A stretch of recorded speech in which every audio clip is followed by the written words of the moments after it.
એક મનોરથ દરેક વૈષ્ણવના મનમાં શું હોય કે જીવનમાં એકવાર 84 કોષની વ્રજ પરિક્રમા થાય. જો કદાચ કથાનું આયોજન તો કરી શકાય, કદાચ ગૌદાન પણ થઈ શકે, પણ જ્યારે વ્રજ પરિક્રમાનો મનમાં મનોરથ જાગે ત્યારે પ્રશ્ન ઊભો થાય કે એક તો ચાલીને કરવાની, તો એના માટે સ્વાસ્થ્ય પણ જોઈએ, 40 દિવસ ત્યાં રહેવાનું તો સમય પણ જોઈએ, અને ત્યાંના માટે સામર્થ્ય પણ જોઈએ. આ 3 વસ્તુ ભેગી થાય તો વ્રજમાં જઈને 40 દિવસ સુધી લીલી પરિક્રમા થાય. મનમાં વિચાર તો બહુ આવે. જ્યારે યાત્રા આવવાની હોય ને આપણા નિકટના જતા હોય ને આપણને વારે વારે કહેતા હોય, અરે તમે પણ ચાલો, તમે પણ ચાલો. મનમાં ઈચ્છા એટલી થતી હોય, મનમાં એટલા મનોરથ થતા હોય, પણ પછી કોઈ કહે કે ચાલીને 40 દિવસ કરી શકશો? અહીંયા એસી રૂમમાં રહેવા ટેવાયેલા, ત્યાં નાનકડા ટેન્ટમાં રહી શકશો? અને ત્યાં કેવી રીતે શરીર સાથ આપશે? અને આ બધી વાતો સાંભળીને એવા કેટલા લોકો છે, ઠેઠ સુધી મનમાં વિચાર હતો પણ છેલ્લી ઘડીએ આ બધું વિચારીને કેન્સલ કર્યું હતું. એવા કેટલા પરિવારો છે? ઘણા બધા હશે કે મનમાં વિચાર આવ્યો પણ જઈ ન શક્યા. તો આપણા મનમાં એક વિચાર રહી ગયો કે જીવનમાં શું 84 કોષની વ્રજ પરિક્રમા, લીલી પરિક્રમા આપણાથી ક્યારે થશે નહીં? તો નિશ્ચિંત રહેજો. ત્યાં જઈને આજે 40 દિવસ પણ લીલી પરિક્રમા કરીએ ને તો આજે ત્યાં સંજોગો એવા છે કે 84 કોષની પરિક્રમા થઈ શકતી નથી, 84 કોષ પૂરા કવર થતા નથી. પણ નિશ્ચિંત રહેજો, આ 7 દિવસની અંદર આપણે 84 કોષની સંપૂર્ણ લીલી પરિક્રમા કરવાના છે. અને સૌભાગ્યશાળી એ સંપૂર્ણ મનોરથી અને મુખ્ય મનોરથી પરિવારો બન્યા છે કે જીવનમાં આપણે પરિક્રમા કરવા જઈએ એ પણ સૌભાગ્ય. પણ કેવું સૌભાગ્ય કે એકલા નહીં, હજારો વૈષ્ણવને જોડે લઈને પરિક્રમા કરવા જઈ રહ્યા છે. આ સૌભાગ્ય કોઈ સાધારણ સૌભાગ્ય નથી. અને હવે 7 દિવસ સુધી જે રેગ્યુલર આવીને અહીંયા બેસશે અને 8મા દિવસે તમને કોઈ પૂછે કે તમે લીલી પરિક્રમા કરી છે, તો છાતી ઠોકીને કહેજો, હા, અમારા વ્રજધામ પરિવાર સાથે અમે લીલી પરિક્રમા કરી છે. મનમાં હવે અફસોસ ન રાખશો, મનમાં હવે ખટકો ન રાખશો કે પરિક્રમા થઈ શકી નથી. 7 દિવસ અહીં આવીને જે બેસશે, 7 દિવસ જે આ પરિક્રમાનો અનુભવ કરશે, એની સંપૂર્ણ પરિક્રમા શ્રી ગોકલેશ પ્રભુ, શ્રી ગોવર્ધનનાથ પ્રભુ એમની સિદ્ધ કરાવશે. એ ખાતરી પણ બધાને આપું છું. અને જુઓ, આ 84 કોષ વ્રજ પરિક્રમાની અંદર આપણે પ્રવેશ કરવાનું છે, તો પહેલા એ જોઈએ કે જ્યાં જવાનું છે એ વ્રજ છે શું? કારણ કે જીવનની અંદર સૌથી મહત્વની વસ્તુ શું છે કે જે સૌથી નિકટનું હોય ને, આપણને લાગે કે વ્રજ એટલે આપણું કહેવાય, પ્રભુ એટલે આપણા કહેવાય, પણ જીવનની અંદર જે સૌથી નિકટનું હોય ને એને આપણે સૌથી ઓછું જાણતા હોઈએ. મેં શું કહ્યું, જરા વાક્ય બોલી દેજો ફરી એકવાર. જે જીવનમાં જેને સૌથી નિકટનું માનતા હોઈએ ને એને જ આપણે સૌથી ઓછું જાણતા હોઈએ છે. બોલે કેમ? લગ્નના 60 વર્ષની વર્ષગાંઠ ઉજવવાના હોય ને એને પણ એકબીજાને અઠવાડિયામાં એકવાર તો કહેવું જ પડે છે કે તમે મને બરાબર ઓળખી શક્યા? બહુ સરસ. લગ્ન જીવનના 60 વર્ષ ભેગા રહ્યા તોય કમ્પ્લેન રહેતી હોય કે મને બરાબર ઓળખી શક્યા નથી. કારણ કે જીવનમાં જે સૌથી નિકટ આપણે જેને માનીએ ને એના વિશે જ આપણે સૌથી ઓછું જાણતા હોઈએ. અને જુઓ, યાત્રામાં લઈ જવાના છે, અને યાત્રામાં જવાનું છે ને તો 3 નિયમ યાદ રાખવાના. 3 કયા નિયમ યાદ રાખવાના? સૌથી પહેલું નિયમ એ યાદ રાખવાનું કે જ્યારે યાત્રામાં જવાનું છે, આ 7 દિવસ આપણે વ્રજ પરિક્રમામાં જવાના છે, અને 7 દિવસ હવે તમે અમદાવાદ વાસી કે અમેરિકા વાસી કે જ્યાંના પણ આવ્યા હોય, મુંબઈ વાસી મટી વ્રજવાસી બનવાના છો. શું બનવાના છો? વ્રજવાસી. અને એક વસ્તુ યાદ રાખવાનું કે જ્યારે પણ આપણે યાત્રામાં જવાનું હોય તો યાત્રા સરળ કરવી છે કે અઘરી બનાવી છે? જરા બોલો તો મને ખબર પડે. બહુ સરસ, સરળ. હવે સરળ યાત્રા કરવી હોય તો યાત્રાનો પહેલો નિયમ એ કે જેટલો સામાન ઓછો એટલી યાત્રા. બધા ભાઈઓના ચહેરા વધારે ખીલવા લાગ્યા. જે વસ્તુ અમે વર્ષોથી કહી શક્યા નતા એ આપે કહી દીધી. યાત્રાનો પહેલો નિયમ એ કે જેટલો સામાન ઓછો એટલી યાત્રા સરળ. અને સામાન એટલે કયો? જોડે રહેલો પણ અને અહીંયા રહેલો પણ. ઘણીવાર બોજો જેટલો જોડે હોય છે એના કરતાં પણ વધારે મનમાં ભરીને આપણે જતા હોઈએ છીએ. મનની ગ્રંથિઓ, મનના બોજાઓ, અને જેટલા બોજા મનમાં રાખશો ને એટલી યાત્રા અઘરી લાગશે. મને એમ ના કહ્યું, મને આ કેમ ના કહ્યું, મને પેલું ના કહ્યું, આ બધા પણ સામાન છે જે આપણે લાદેલા છે. અને આ સામાન વધારે આપણને અટકાવે. માટે યાત્રાનો પહેલો નિયમ એ કે જેટલો સામાન ઓછો એટલી યાત્રા. ભાવથી બોલો તો ખરા, સરળ. બીજો યાત્રાનો નિયમ શું? બીજો યાત્રાનો નિયમ એટલો જ છે. બીજું શું કે જુઓ, યાત્રાની અંદર યાત્રા પ્રારંભ થાય એટલે વહેલા ઉઠીને યાત્રામાં નીકળવું પડે કે નહીં? પછી એ યાત્રા વ્રજની હોય કે યાત્રા જીવનની હોય, એ જીવનની પણ યાત્રા છે અને વ્રજની પણ યાત્રા છે. અને જે યાત્રામાં આપણે જતા હોઈએ એ યાત્રાનું બીજું સૂત્ર એ છે, જેને દૂર જવાનું હોય એને વહેલા જાગી જવું. હા, યાત્રામાં ખુલ્લા પગે જવાનું હોય અને જ્યાં ઉઠવામાં મોડું થયું કે વહેલા નહીં જાગીએ તો ચાલશે, અને તડકો થાય તો પછી ચાલતા પગ બળે કે નહીં? હા કે ના તો પાડો. એટલે યાત્રાનો બીજો નિયમ એ, ચાહે યાત્રા વ્રજની હોય કે યાત્રા જીવનની હોય, જેણે દૂર જવું છે એના જીવનમાં વહેલા જાગવું. ખાલી આંખો ખુલી એ જાગવું ન કહેવાય. મારે શું કરવું જોઈએ અને શું ન કરવું જોઈએ એ સમજાય ને એને પણ જાગ્યું કહેવાય. ઘણા ખુલ્લી આંખે પણ સૂતા હોય. જીવનમાં શું કરવાનું છે એ સમજાય ત્યારે જાગ્યા કહેવાય. તો બે નિયમ આપણે જોયા. એક તો યાત્રા સરળ કરવી છે તો યાત્રા સહેલી ક્યારે બને? જ્યારે સામાન ઓછો હોય. બીજું, યાત્રા સરળ ક્યારે બને? જ્યારે વહેલા જાગીએ અને જીવન પથ પર વહેલા ચાલવા લાગીએ. અને યાત્રાનો ત્રીજો નિયમ એ, જે રસ્તે જવાનું ન હોય એ રસ્તાની ઇન્ક્વાયરી કરવામાં ટાઈમ બગાડવો. પછી યાત્રા વ્રજની હોય કે જીવનની યાત્રા હોય. ઘણા બધા એવી બધી વસ્તુઓની ઇન્ક્વાયરી કરતા હોય ને, બોલે તમારે શું લેવા દેવા? બોલે ના જાણીએ તો ક્યારે કામ આવે. અને જીવનનો અધિકતર ટાઈમ આપણે એ રસ્તાની ઇન્ક્વાયરી કરવામાં બગાડતા હોઈએ છીએ કે જે રસ્તે જવાનું હોતું નથી. તો જીવનમાં ત્રીજું સૂત્ર યાદ રાખવાનો કે જ્યાં જવું નથી, જે આપણી મંઝિલ નથી, જ્યાં જવા માટે આપણે બન્યા નથી, ત્યાંની ઇન્ક્વાયરી કરવામાં જીવનનો સમય બગાડવો નહીં. અને જુઓ, આ વ્રજ યાત્રા છે. અને વ્રજ કોને કહેવાય? મેં પહેલા જ કહ્યું ને, જે વસ્તુ બહુ સરળ મળી જાય ને પછી આપણે એને ગ્રાન્ટેડ લેવા લાગીએ.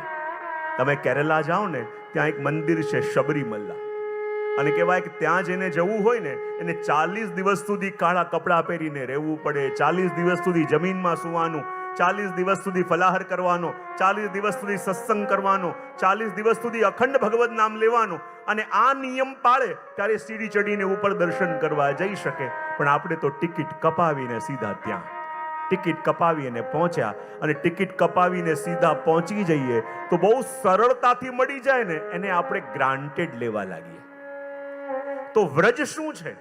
આપણા આચાર્યોની વ્યાખ્યા કરી અને કહ્યું વ્રજ કોને કહેવાય? તો કહે કે જ્યાં કૃપા અને માધુર્ય પ્રગટ સ્વરૂપે બિરાજે એને કહેવાય વ્રજ.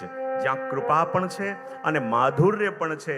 અને આપણા આચાર્યો કહે આ દુનિયામાં પહેલા સામર્થ આવે, યત્ન કરીએ પછી કૃપા થાય. પણ વ્રજ એવું છે કે જ્યાં કૃપા થાય અને ભગવાન આપણને સામર્થવાન બનાવે, કૃપા કરીને સમર્થવાન બનાવે. જુઓ, કેટલા બધા લોકો અહીંયા આવ્યા છે કે જ્યારે વજમાં ગયા, ગિરાજીની પરિક્રમા કરવી હતી અને અહીંયા ચાલી પણ શકતા નથી ઠીકથી. જ્યારે પરિક્રમા કરતા હતા વિચાર આવ્યો કે જોડે રિક્ષા રાખીશું, જ્યારે થાકીએ ત્યારે બેસી જઈશું. પણ એમ કરતા કરતા આખી પરિક્રમા થઈ જાય છે. એવા અનુભવો પણ તમે કર્યા છે કે નહીં? કે જ્યાં કૃપા પહેલા અને સામર્થ પછી. સામર્થ પહેલા લઈને ગયા હોય ને ક્યાં ને ક્યાં અટકી જાય, પણ કૃપા લઈને જે ગયા છે તો ગિરિરાજ બાવા શ્રી અમનાજી એને સામર્થ આપીને જે અસંભવ છે ને એ પણ સિદ્ધ એને કરાવી દે છે. અને આગળ એટલા માટે પણ કહ્યું કે વ્રજ શું છે? બોલે આપણા લાલાની એટલે કે નંદલાલની ક્રીડા ભૂમિ. અને ક્રીડા ભૂમિ એટલે જેમ રંગમંચની અંદર એક કલાકાર એક નટ સારા સારા પાત્ર નિભાવે, એમ આ ભૂમિ એ છે જ્યારે ક્યારેક પ્રભુ ત્યાં રાસ પણ ખેલે, ક્યારેક પ્રભુ માખણ પણ ચોરે, ક્યારેક પ્રભુ ગાયો પણ ચરાવે, ને જ્યાં પ્રભુ અલગ અલગ લીલા દ્વારા પોતાના જીવોના મનવ્રત પૂરા કરે છે એને કહેવાય વ્રજ. વ્રજ કોને કહેવાય? કે જ્યાં પ્રેમની પ્રધાનતા છે. અને પ્રેમની પ્રધાનતા એટલે શું? જો બીજે બધે જ્યારે દ્વારિકા પ્રભુ પધાર્યા તો કિરીટ મુગુટ ધરે, પણ વ્રજમાં પ્રભુ મોર પંખ ધરે. શું ધરે છે? જરા ભાવથી બોલો તો ખરા. અને મોર પંખ એટલે શું? પંખને સંસ્કૃતમાં કહેવાય પક્ષ. અને મોર પક્ષ ધરે એટલે વ્રજમાં આપણા પ્રભુ ભક્તોના પક્ષપાતી બની જાય છે, ભક્તોનો પક્ષપાત કરવા વાળા થઈ જાય છે. માટે વ્રજની મહત્તા આપણે ત્યાં કહેવાય. વ્રજ એટલે શું?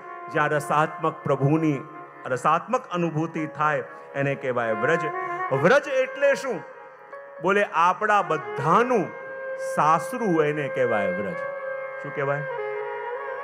બોલો તો ખરા. આપણે ગાતા હોય ને ગોકુળ સાસરીએ જાવું રે. આપણા બધાના સ્વામી કોણ છે? બોલે પ્રભુ. અને આપણે અહીંયા છીએ તો માનવાનું પિયરમાં છીએ. પણ હવે 7 દિવસની જે યાત્રા થશે ને આપણા સાચા સાસરે, સાચા ધણી પાસે આપણે એમાં જઈને પહોંચીશું. કહેવાય ને વ્રજ એટલે શું? કે જ્યાં ભગવાનથી આપણી દૂરી મટે એને કહેવાય વ્રજ. અહીંયા આપણે પૂછવું પડે ભગવાન ક્યાં છે, ભગવાન ક્યાં છે? પણ જ્યારે વ્રજમાં જઈએ તો ભગવાન પલે પલે આપણને અનુભૂતિ કરાવે. જુઓ અહીંયા પણ છું, હું અહીંયા પણ છું, હું તારી સાથે પણ છું. ક્યારેક કોઈ ગોવાળીઓ આવી તમે ચાલતા હોય ને તમારો હાથ પકડીને ચાલવા લાગે, જાણે પ્રભુ કહેતા હું તારી સાથે છું. ક્યારેક તમે ચાલતા હો ને પાસે આવીને કોઈ ગાય ચાલવા લાગે અને જાણે પ્રભુ કહેતા હોય કે હું તારી સાથે છું. તો જ્યાં ક્ષણે ક્ષણે અને પલે પલે પ્રભુ જોડે હોવાની અનુભૂતિ કરાવે એને કહેવાય છે વ્રજ. અને એટલા માટે તો વ્રજસમ આ જગતમાં બીજું કાંઈ હોઈ ન શકે. જ્યાં જઈને સંસારના દુઃખોને વ્યક્તિ ભૂલી જાય એને કહેવાય વ્રજ. અને જો આ વ્રજ શું છે? આપણી ઈચ્છા કરવાથી આ વ્રજ ન મળે. જ્યારે પ્રભુ કૃપા કરીને બોલાવે ને ત્યારે આ વ્રજની અનુભૂતિ થાય.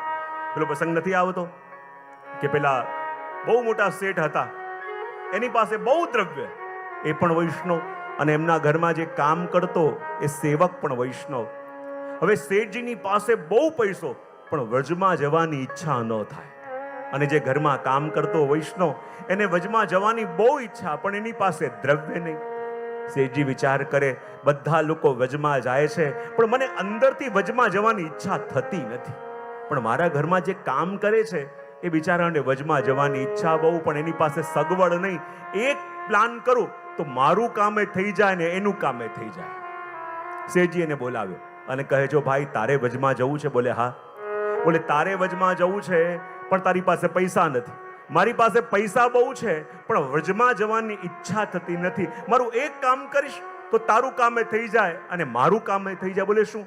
એવું કર, તું વ્રજમાં જા, જે પણ ખર્ચો થાય હું આપીશ, જેટલા પણ પૈસા થાય હું તને આપીશ, અને જે પણ દાન ધર્મ તું કરે, જે પણ પુણ્ય કરે, શરત એક, બધો ખર્ચો મારો, પણ જેવો પાછો આવે હું બ્રાહ્મણોને રેડી રાખીશ, તારે સંકલ્પ કરી બધું પુણ્ય મને આપી દેવાનું. કદાચ આપણા અમદાવાદના હશે એવા પ્લાનિંગ અને એવા વિચાર એમને વહેલા આવે કે બધું જઈ અને જે પણ પુણ્ય થાય તારે મને આપી દેવાનું. પેલો કે ઠીક છે, મારે તો વજમાં જવું છે અને પુણ્ય તમને જોઈએ છે તો આપી દઈશ.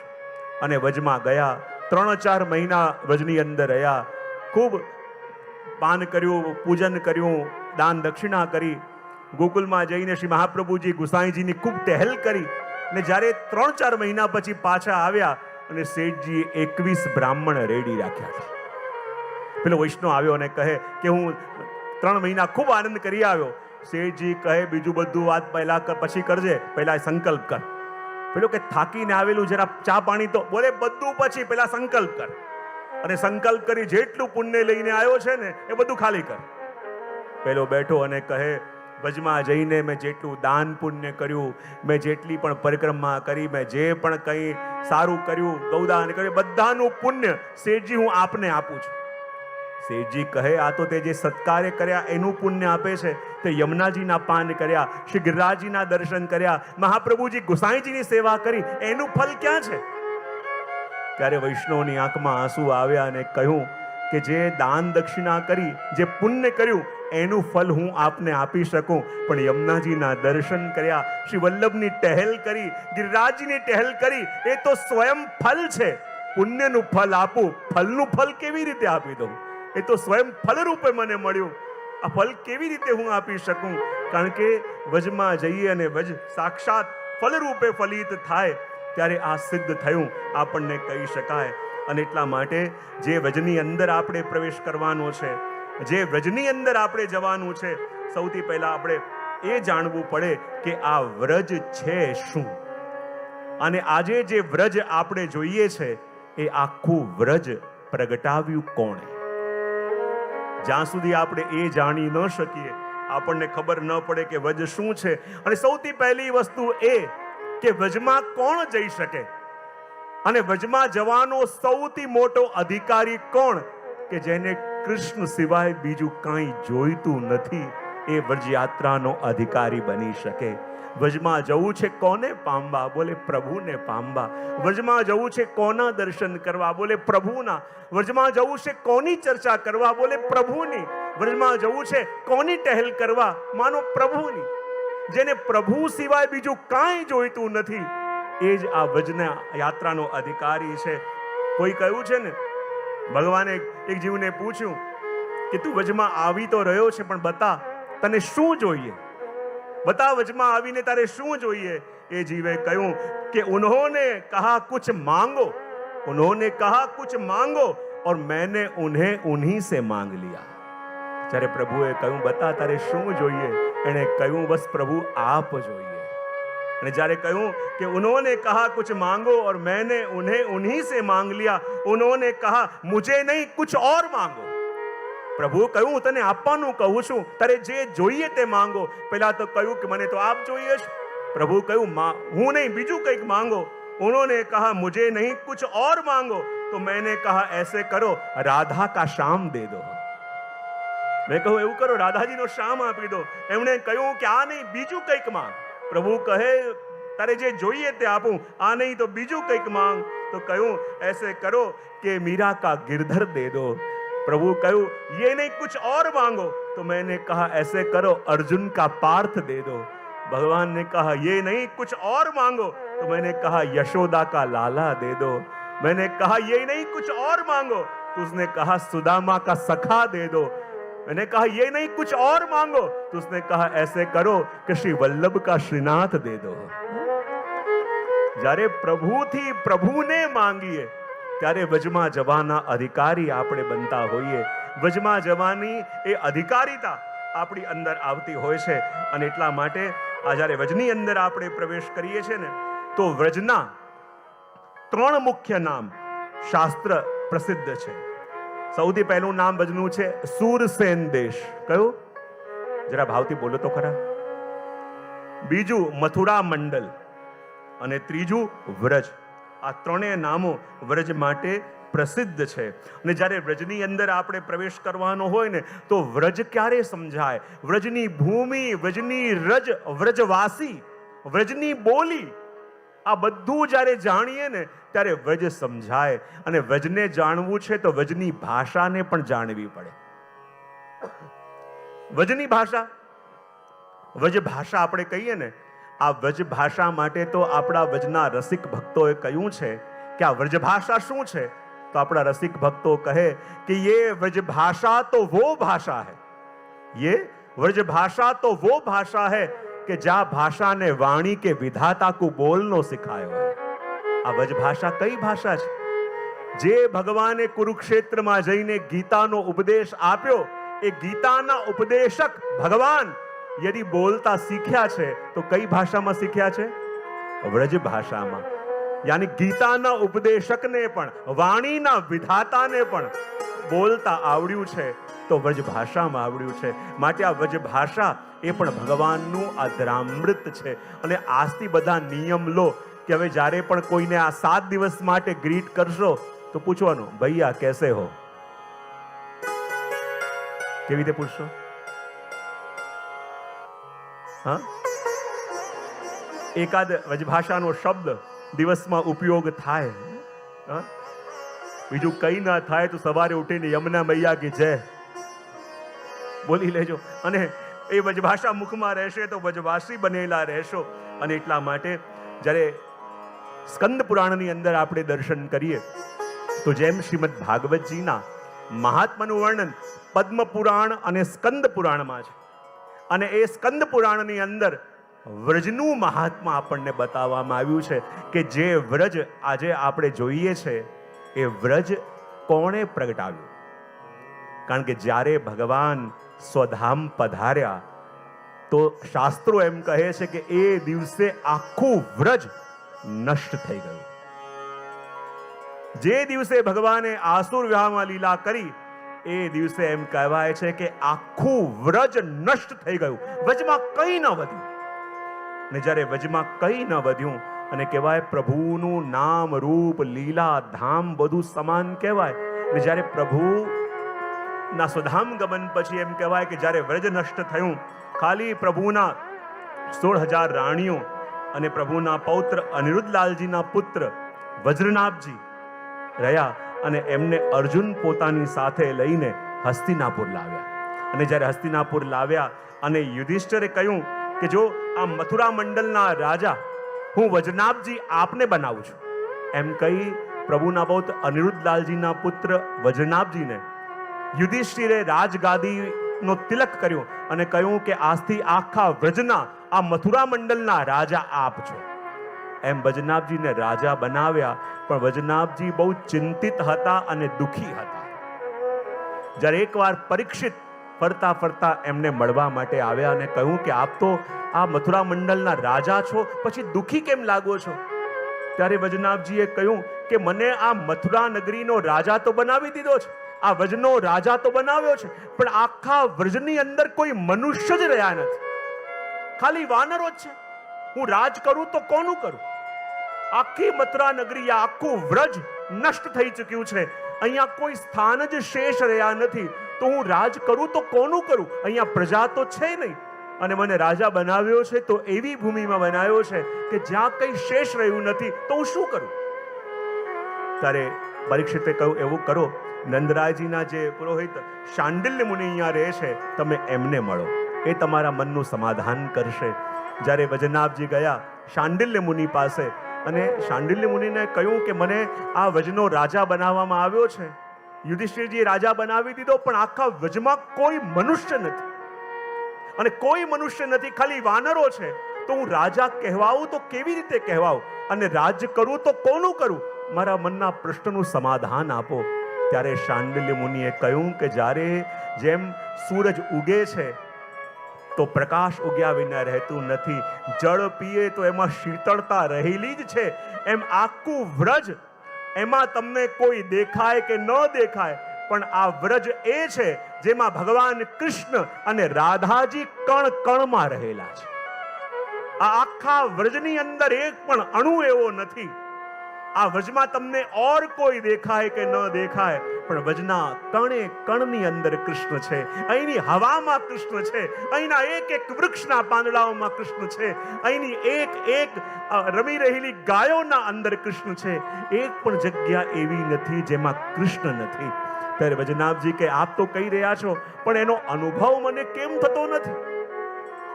ત્યારે કહેવામાં આવ્યું કે જો આ પ્રાચીન વ્રજની અંદર જે જે સ્થાન હતા એ બધા સ્થાન તમારે પાછા પ્રગટ કરવા પડશે, અને બધા સ્થાન તમે પાછા પ્રગટ કરશો ત્યારે પ્રભુની પ્રગટ લીલાનો અનુભવ તમને થશે. અને કહેવાય કે જ્યારે આ વાત શાંડિલ્ય મુનિએ કહ્યું અને એ પછી એમ કહેવાય કે વજ્રનાભજીએ આખું વ્રજ જે હમણાં આપણે આપણી આંખોથી જોઈએ છે, પ્રાચીન મંદિરો, પ્રાચીન કુંડો, એ આખું વ્રજ પુનઃ વજ્રનાભજીએ પ્રગટ કર્યું. અને કહેવાય જે આખું વ્રજમંડલ આપે પ્રગટ કર્યું, એમાં 12 વન, 24 ઉપવન, 360 કુંડ, 9 દેવી, 8 મહાદેવ, 8 દાઉજી, 4 ઉખર, 4 પોખર, 8 સરોવર, 5 પર્વત, 7 ચરણ ચિહ્ન, 9 શિલા, 9 વડ, 11 કુવા, 4 કદમખંડી, 6 ઝૂલા, આ આખું વ્રજ વજ્રનાભજીએ પુનઃ પ્રગટ કર્યું. અને જ્યારે વજ્રનાભજીએ પુનઃ પ્રગટ કર્યું અને બધાના નામ લીલા પ્રમાણે ગોકુલ, વૃંદાવન, બરસાના, એ બધા નામોનું વિધાન કર્યું. અને જ્યારે નામોનું દાન કર્યું તો કહેવાય કે આ વ્રજ શું છે? તો કહ્યું ને કે જ્યાં યમુનાજી છે, જ્યાં શ્રી ગિરિરાજજી છે, જ્યાં આપણા પ્રભુ છે. અને એટલે તો કહ્યું કે શ્રી યમુના ગિરિરાજ જુ વ્રજમંડલ સુખધામ, જાકે મન में वे बसे ताके पूरन સબ કામ. જો કોઈની પાસે એક ચિંતામણી મળે તો પણ એની બધી ઈચ્છાઓ પૂરી થાય. એક કલ્પવૃક્ષ મળે એના પણ બધા મનોરથ પૂરા થાય. એક કામધેનુ મળે તો એની પણ બધી ઈચ્છા પૂરી થાય. પણ આપણા વૈષ્ણવના કેવા સદભાગ્ય, એની પાસે કામધેનુ પણ છે, ચિંતામણી પણ છે અને કલ્પવૃક્ષ પણ છે. કહેવાય ચિંતામણી કોણ? બોલે શ્રી મહાપ્રભુજી. કલ્પવૃક્ષ શ્રી યમુનાજી. અને કહેવાય કામધેનુ એ સાક્ષાત આપણા શ્રીનાથજી બાબા. આ ત્રણ જે વૈષ્ણવને મળ્યા હોય એ વૈષ્ણવ ચિંતિત અને દુઃખી કેવી રીતે રહી શકે એ વાત આની અંદર કહી. અને આ વ્રજ કેવું છે કે જેની મહત્તા વૈકુંઠ કરતા પણ અધિક છે. અને એટલે તો જ્યારે ગોપીઓ પણ ગોપી ગીતમાં ભગવાનને કહે ને, જયતિ તેધિકમ જન્મના વ્રજ શયત ઇન્દ્રિયા શશ્વત જયતિ તેધિકમ જન્મના વ્રજ શયત ઇન્દિરા શશ્વદત્રહિ. ગોપીઓ કહે પ્રભુ જ્યારથી આપનું પ્રાગટ્ય વ્રજમાં થયું ને તો અમારા વ્રજનો જય થયો. ભગવાન કહે તમે એમ કહી રહી છો કે મારું પ્રાગટ્ય થયું અને મારું પ્રાગટ્ય થતા જ વ્રજનો જય થયો, તો મને બતાવો હાર કોની થઈ? જ્યાં સુધી કોઈ હાર્યું ન હોય કોઈ જીતી શકે ખરા? હા કે ના? તો પાડો. શેની ના પાડી? હા, જ્યાં સુધી કોઈ હારે નહીં સામેવાળો જીતી શકે ખરા? જ્યારે કોઈ કહે છે કે હું જીત્યો એનો મતલબ કોઈક તો હાર્યો હશે ને. તો જ્યારે ગોપીઓ કહે છે કે આપના પ્રાગટ્યથી વ્રજનો જય થયો, તો ભગવાન કહે યદી મારા વ્રજનો જય થયો તો હાર કોની થઈ? તો ગોપીઓ કહે આપના વૈકુંઠની હાર થઈ. ભગવાન કહે શું વાત કરો છો? મારા પ્રાગટ્યથી વૈકુંઠની હાર થઈ? એવું તમારા વ્રજ પાસે શું છે જે મારા વૈકુંઠમાં નથી? ત્યારે ગોપીઓ કહે પ્રભુ જાણો છો વ્રજ કોને કહેવાય? બોલે કોને કહેવાય? ત્યારે ગોપીઓ કહે પ્રભુ જાણો છો વ્રજ કોને કહેવાય? જ્યાં પ્રભુના ચરણોમાં રહેણું, જ્યાં પ્રભુના મુખમાં વહેણું અને જ્યાં આગળ પાછળ ધેનું, એને કહેવાય વ્રજ. અને પ્રભુ વૈકુંઠમાં આપના ચરણોમાં રહેણું નથી, આપના મુખમાં વહેણું નથી અને આગળ પાછળ ધેનું નથી. એ સુખ તો પ્રભુ અમારા વ્રજવાસી પાસે છે. અને પ્રભુ ભગવાન કહે એવું તમારા વ્રજમાં શું છે જે મારા વૈકુંઠમાં નથી? ત્યારે ગોપીઓ કહે કે બતાવો પ્રભુ, જ્યારે ચૈત્ર મહિનો આવે ત્યારે આપના વૈકુંઠમાં શું થાય? ભગવાન કહે ચૈત્ર મહિનામાં તો બહુ આનંદ થાય. બોલે શું આનંદ થાય? બોલે ચૈત્ર મહિનો આવે તો વ્રજમાં વૈકુંઠમાં એક મોટું સિંહાસન હોય, હું અને લક્ષ્મીજી બિરાજેલા હોય, જય વિજય દ્વારપાલ હોય અને મોટા મોટા દેવતાઓ સ્તુતિ કરતા હોય. અચ્છા, તમારા વ્રજમાં શું હોય? ચૈત્ર મહિનો આવે અને ગુડી પડવા હોય તો નવું વર્ષ મનાવવામાં આવે. અમે લીમડાની કૂપણોને લઈને બધાને અરોગાવીએ, રામનવમી મનાવવામાં આવે. કેવો આનંદ આવે! બતાવો પ્રભુ, વૈશાખ મહિનો આવે તો આપના વૈકુંઠમાં શું થાય? ભગવાન કે વૈશાખમાં તો અમારા વૈકુંઠમાં બહુ આનંદ થાય. બોલે શું? એક મોટું સોનાનું સિંહાસન હોય, હું ને લક્ષ્મીજી બેઠા હોઈએ, જય વિજય દ્વારપાલ હોય અને દેવતાઓ સ્તુતિ કરતા હોય. તમારા વચમાં શું થાય? ગોપીઓ કે અમારા વચની અંદર તો જ્યારે વૈશાખ મહિનો આવે, ગરમીની તૈયારીઓ થવા લાગે તો અમે સુંદર ચંદન સિદ્ધ કરી આપના શ્રીઅંગમાં ધરાઈએ. અને જેમ જેઠ મહિનો આવે તો શું થાય? ભગવાન કે જેઠમાં તો અમારા વૈકુંઠમાં બહુ આનંદ. બોલે શું થાય? એક સોનાનું સિંહાસન હોય, હું ને લક્ષ્મીજી બેઠેલા હોઈએ, જય વિજય દ્વારપાલ હોય, દેવતાઓ સ્તુતિ કરતા હોય. પ્રભુ અમારા ભજની અંદર જ્યારે જેઠ મહિનો આવે અને કેવા જલના મનોરથ, ક્યારે આપને નૌકા વિહાર કરાવીએ, ક્યારેક સુંદર સ્નાન કરાવીએ અને કેવો આનંદ. પછી ગોપીઓ કે બતાવો પ્રભુ આપના વૈકુંઠની અંદર જ્યારે ભાદરવો મહિનો આવે, શ્રાવણ મહિનો અને ભાદરવો આવે ત્યારે શું થાય? પ્રભુ કે બહુ આનંદ આવે. બોલે શું થાય? ભગવાન કે હવે તો વૈષ્ણવને ખબર છે શું થાય વૈકુંઠમાં એ ટાઈમે. એક સોનાનું સિંહાસન હોય, ભગવાન અને રાધાજી વિરાજેલા, લક્ષ્મીજી વિરાજેલા હોય, જય વિજય દ્વારપાલ હોય, દેવતાઓ સ્તુતિ કરતા હોય. પણ ગોપીઓ કે અમારે ત્યાં તો જુઓ પ્રભુ કેવા હિંડોળા ઉત્સવે થાય, આપનો જન્મોત્સવ પણ આગળ મનાવવામાં આવે. અને જેવું સુખ પ્રભુ અમારા બ્રજમાં છે એવું પ્રભુ આપના વૈકુંઠમાં નથી. બતાવો પ્રભુ વૈકુંઠમાં ક્યારે આપનો જન્મદિવસ મનાવવામાં આવે? પ્રભુ કે ના. બોલે કેમ? ત્યાં તો હું અનાદિકાલથી છું. પણ અમારા ભજમાં તો આપનો જન્મોત્સવ પણ મનાવવામાં આવે છે. જે સુખ અમારા ભજ પાસે છે એ આપના વૈકુંઠમાં ક્યારે પણ નથી. અને એટલે તો આપણા વજભક્તો કહે કે કહા કરો વૈકુંઠ હી જાય. જ્યારે પ્રભુ કોઈને વૈકુંઠનું વરદાન આપે તો અમારા ભક્તોને તો શ્રાપ લાગે કે પ્રભુ આ વ્રજ છોડીને મારે વૈકુંઠ જઈને શું કરવાનું? જે વસ્તુ અમારા વ્રજ પાસે છે એ આપના વૈકુંઠમાં નથી. અને એટલે તો અમારા ગોવિંદ સ્વામી વર્ણન કરતા કહે, कहाँ करो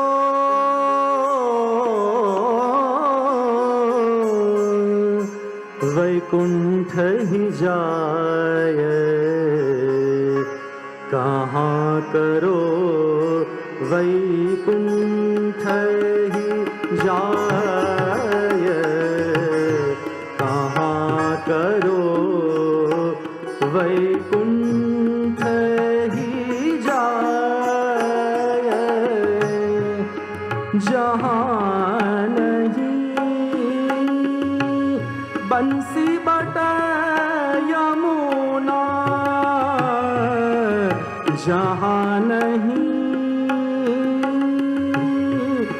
बंसी बट यमुना, गिरि गोवर्धन नंद की गाय,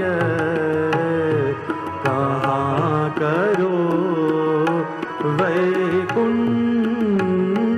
ही जाय, કહા કરું વૈકુંઠ હી જાય. જ્યારે પ્રભુએ જીવને કહ્યું, કોઈ વજવાસીને કહ્યું કે ચાલ તને મારી સાથે વૈકુંઠ લઈ જાઉં, એ વજવાસીએ કહ્યું કે પ્રભુ કહા કરું વૈકુંઠ હી જાય, જહાં નહીં બંસી બટ. શું પ્રભુ આપના વૈકુંઠમાં એ બંસી બટ છે કે જ્યારે સાંજે પાછા વજમાં જવાનો સમય આવે અને જે વૃક્ષ ઉપર વિરાજમાન થઈ ભગવાન વેણુનાદ કરી પોતાની ગાયોને પુકારે, શું એ બંસી બટ ત્યાં છે કે જ્યાં જઈને ઉભા રહીએ અને ટગર ટગર પ્રભુના દર્શન અમે કરીએ?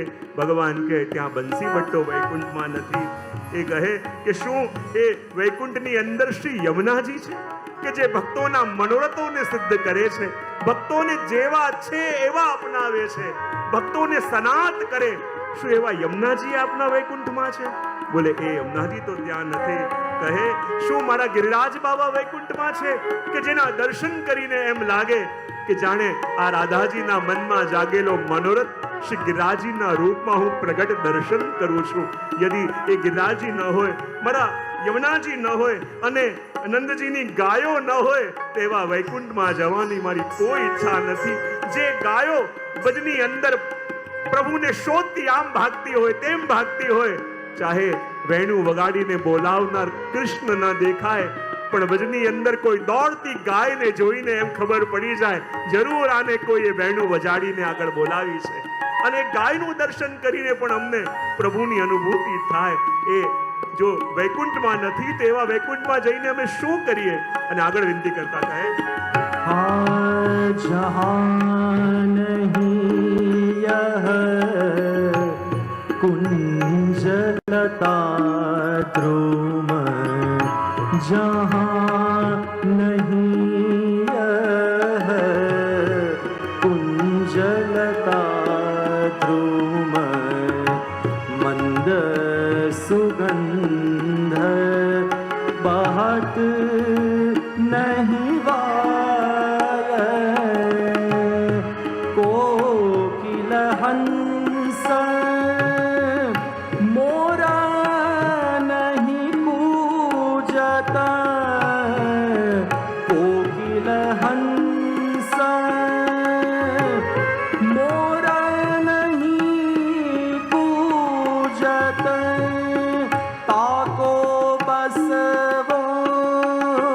काहे सुहाय कहाँ करो वैकुंठ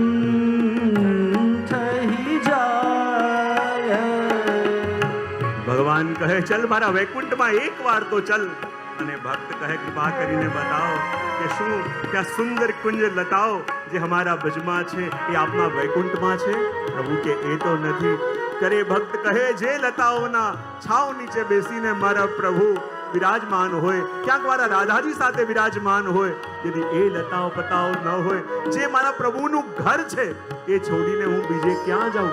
જ્યારે ભગવાને બધા તીર્થોને બોલાવ્યા અને બધા તીર્થોને બોલાવીને પ્રયાગરાજને બધા તીર્થોના રાજા ઘોષિત કર્યા, અને બધા તીર્થોના રાજા જ્યારે પ્રયાગરાજ થયા અને એણે એકવાર બધા તીર્થોની મીટિંગ બોલાવી, બધા તીર્થોને બોલાવ્યા, બધા તીર્થ આવ્યા, પણ વ્રજ ના આવ્યું. પ્રયાગરાજને ગુસ્સો આવ્યો કે જ્યારે બધા તીર્થોની મીટિંગ બોલાવી, હું બધા તીર્થોનો રાજા છું, બધા આવ્યા પણ વ્રજ કેમ ના આવ્યું? અને પોતાની સેના સાથે જ્યારે વ્રજ ઉપર ચઢાઈ કરી, એ જ વખતે યમુનાજીમાંથી એક કન્યા પ્રગટ થઈ, હાથમાં કમલની છડી લઈને, અને આખી પ્રયાગરાજની સેનાને હરાવીને પાછી મોકલી દીધી. પ્રયાગરાજ આયા પ્રભુ પાસે અને આવીને કહે પ્રભુ હું ફરિયાદ કરવા આવ્યો છું. બોલે શું? જ્યારે બધા તીર્થોના રાજા આપે મને બનાવ્યા, મેં જ્યારે બધાની મીટિંગ બોલાવી તો બધા તીર્થો આવ્યા પણ વ્રજ ના આવ્યું, આવું કેમ? ત્યારે ભગવાને કહ્યું પ્રયાગરાજ આપનાથી એક ભૂલ થઈ. બોલે શું? મેં આપને સાચું કહ્યું હતું કે મેં આપને બધા તીર્થોના રાજા બનાવ્યા છે, પણ એ ન ભૂલશો મેં બધા તીર્થોના રાજા બનાવ્યા છે, મારા ઘરના રાજા નથી બનાવ્યા. વ્રજ તો મારું ઘર છે અને ઘરમાં બીજા કોઈનું નહીં. શામા જૂકો રાજ હમારે માઈ, શામા જૂકો રાજ. ત્યાં તો પ્રભુ સામરીજીનું રાજ ચાલે છે. અને આગળ માટે વર્ણન કરતા કહે जहाँ नहीं बंसी धुनी बाजत, जहाँ नहीं बंसी धुनी बाजत, कृष्ण पूरवत अधर लगाय, प्रेम पुलक रोमांचन उपजत, प्रेम पुलक रोमांचन उपजत, मन वच कर्म आवत नहीं धाय, कहाँ करो वैकुंठ ही जाय, कहाँ करो वैकुंठ ही जाय, कहाँ करो वैकुंठ. ભક્ત પૂછે પ્રભુ વૈકુંઠ તો આવું, પણ શું વૈકુંઠની અંદર પણ આપ ભજની જેમ બંસી બજાવો છો? પ્રભુ કે ત્યાં તો હું બહુ બંસી બજાવતો નથી, તો પછી મારે બસ છોડીને ત્યાં કેમ આવવાનું? કહે શું બતાવો પ્રભુ, જે પ્રેમનો આનંદ આ બંસી બજાવી પોતાના જીવોને આપો છો, યદિ એ સુખ ત્યાં ન હોય પ્રભુ, અને બીજું કોઈ સાધન વૃંદાવન ન હોય તો આવીને શું કરું? અને માટે છેલ્લે કહે जहाँ नहीं यह भुवि वृंदावन, जहाँ नहीं यह भुवि वृंदावन, बाबानंद यशोमती गोविंद प्रभु तजी नंद सुवन को, गोविंद प्रभु ताजी नंद सुवन ब्रज तज वहाँ मेरी बसे बलाय, ब्रज तज वहाँ मेरी बसे बलाय, कहाँ करो वैकुंठ ही जाय, कहाँ करो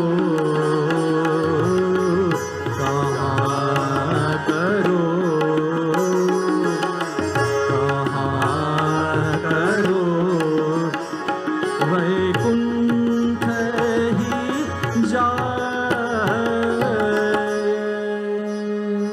જ્યારે વારે વારે ભગવાન કે મારી સાથે ચાલ, ત્યારે છેલ્લે એ ભક્ત કહે કે કૃપા કરી બતાવો ત્યાં શું નંદ બાવા હશે? બોલે કેમ? એમનું સામર્થ્ય જેવું સામર્થ્ય કોનું હોઈ શકે? આખા બ્રહ્માંડનું ભાર ઉઠાવવા વાળા પ્રભુ, અને એવા પ્રભુને પોતાના ખભે બેસાડીને જે લઈ જાય એ નંદ બાવા ત્યાં નહીં હોય? શું યશોદા મૈયા હશે? બોલે આખા જગતને સુવાડવા વાળા પ્રભુ, અને એવા પ્રભુને પોતાના ખોળામાં જે સુડાવે છે, જેને વાર્તાઓ કહીને સુડાવે, એવા યશોદાજી ન હોય તો એ વૈકુંઠમાં આવીને હું શું કરું? અને માટે તો કહેવાય ને કે આ વ્રજ યાત્રા શું છે?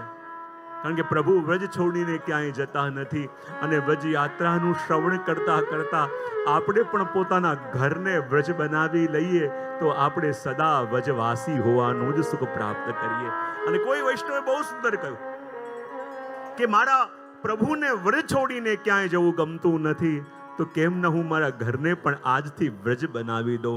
અને કોઈએ કહ્યું मैंने घर में रहने की समस्या का हल ढूंढ लिया, मैंने घर में रहने की समस्या का हल ढूंढ लिया, मैंने घर की हर जगह का नाम रख दिया, एक कमरे का नाम वृंदावन तो दूसरे का बरसाना रख दिया, आंगन का नाम गोवर्धन तो रसोई का श्री जी की रसोई नाम रख दिया.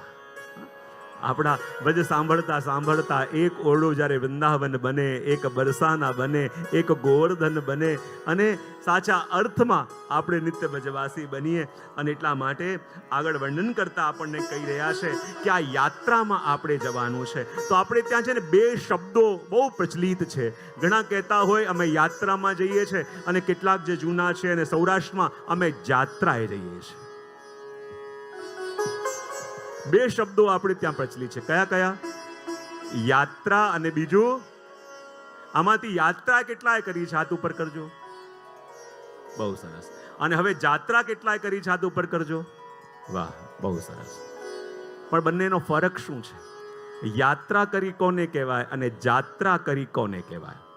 યાત્રા કોને કહેવાય? યાતિ ત્રાતુમ આત્મનમિતિ યાત્રા, કે જ્યાં આત્માનો ઉદ્ધાર યા આત્માનું કલ્યાણ કરવા જવું પડે એને કહેવાય યાત્રા.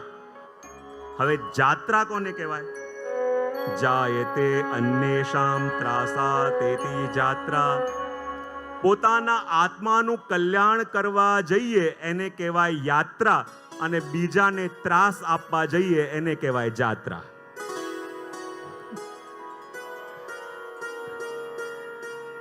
તો જાત્રા વાળા ક્યાં ગયા? ફરી હાથ ઉપર કરજો. પોતાના આત્માનું કલ્યાણ કરવા માટે જઈએ તો એ યાત્રા. ઘણીવાર આપણે શું બોલતા હોઈએ આપણને ખબર નથી પડતી. આપણે ત્યાં જેમ ઉપવાસ કહેતા હોય, ઘણા કહેતા હોય અપવાસ અપવાસ અપવાસ. તો કેટલાક આચાર્યો અર્થ કરે અપવાસ એટલે શું થાય? અપ એટલે નર્ક, અને નર્કમાં રહેવું એને કહેવાય અપવાસ. આપણે ત્યાં ઉપવાસ કરતા હોઈએ પણ ઘણા અપવાસે કરતા હોય. ઘણી બધી વસ્તુઓ આપણે કરતા હોઈએ પણ આપણને ખ્યાલ નથી હોતો. તો નક્કી કરી લો આ 7 દિવસ આપણે યાત્રાએ જવાનું છે કે જાત્રાએ? આ તરફ વાળા, આ તરફ, પાછળ વાળા, એનાથી પાછળ વાળા, સાઈડ વાળા, અહીંયા. બહુ સરસ. તો બધાએ યાત્રાએ જવાનું છે, બરાબર? કારણ કે યાત્રા એટલે જ્યાં પોતાને ગોતવા, જ્યાં પોતાના સ્વને ગોતવા જઈએ, સ્વનું કલ્યાણ કરવા જઈએ, જેના છીએ એને ગોતવા જઈએ, એ યાત્રા. અને બીજાને ત્રાસ આપવા. ઘણા યાત્રાઓમાં ગયા છે ને, અનુભવ હશે, એને ન પ્રભુથી લેવા દેવા, ન યાત્રાથી લેવા દેવા.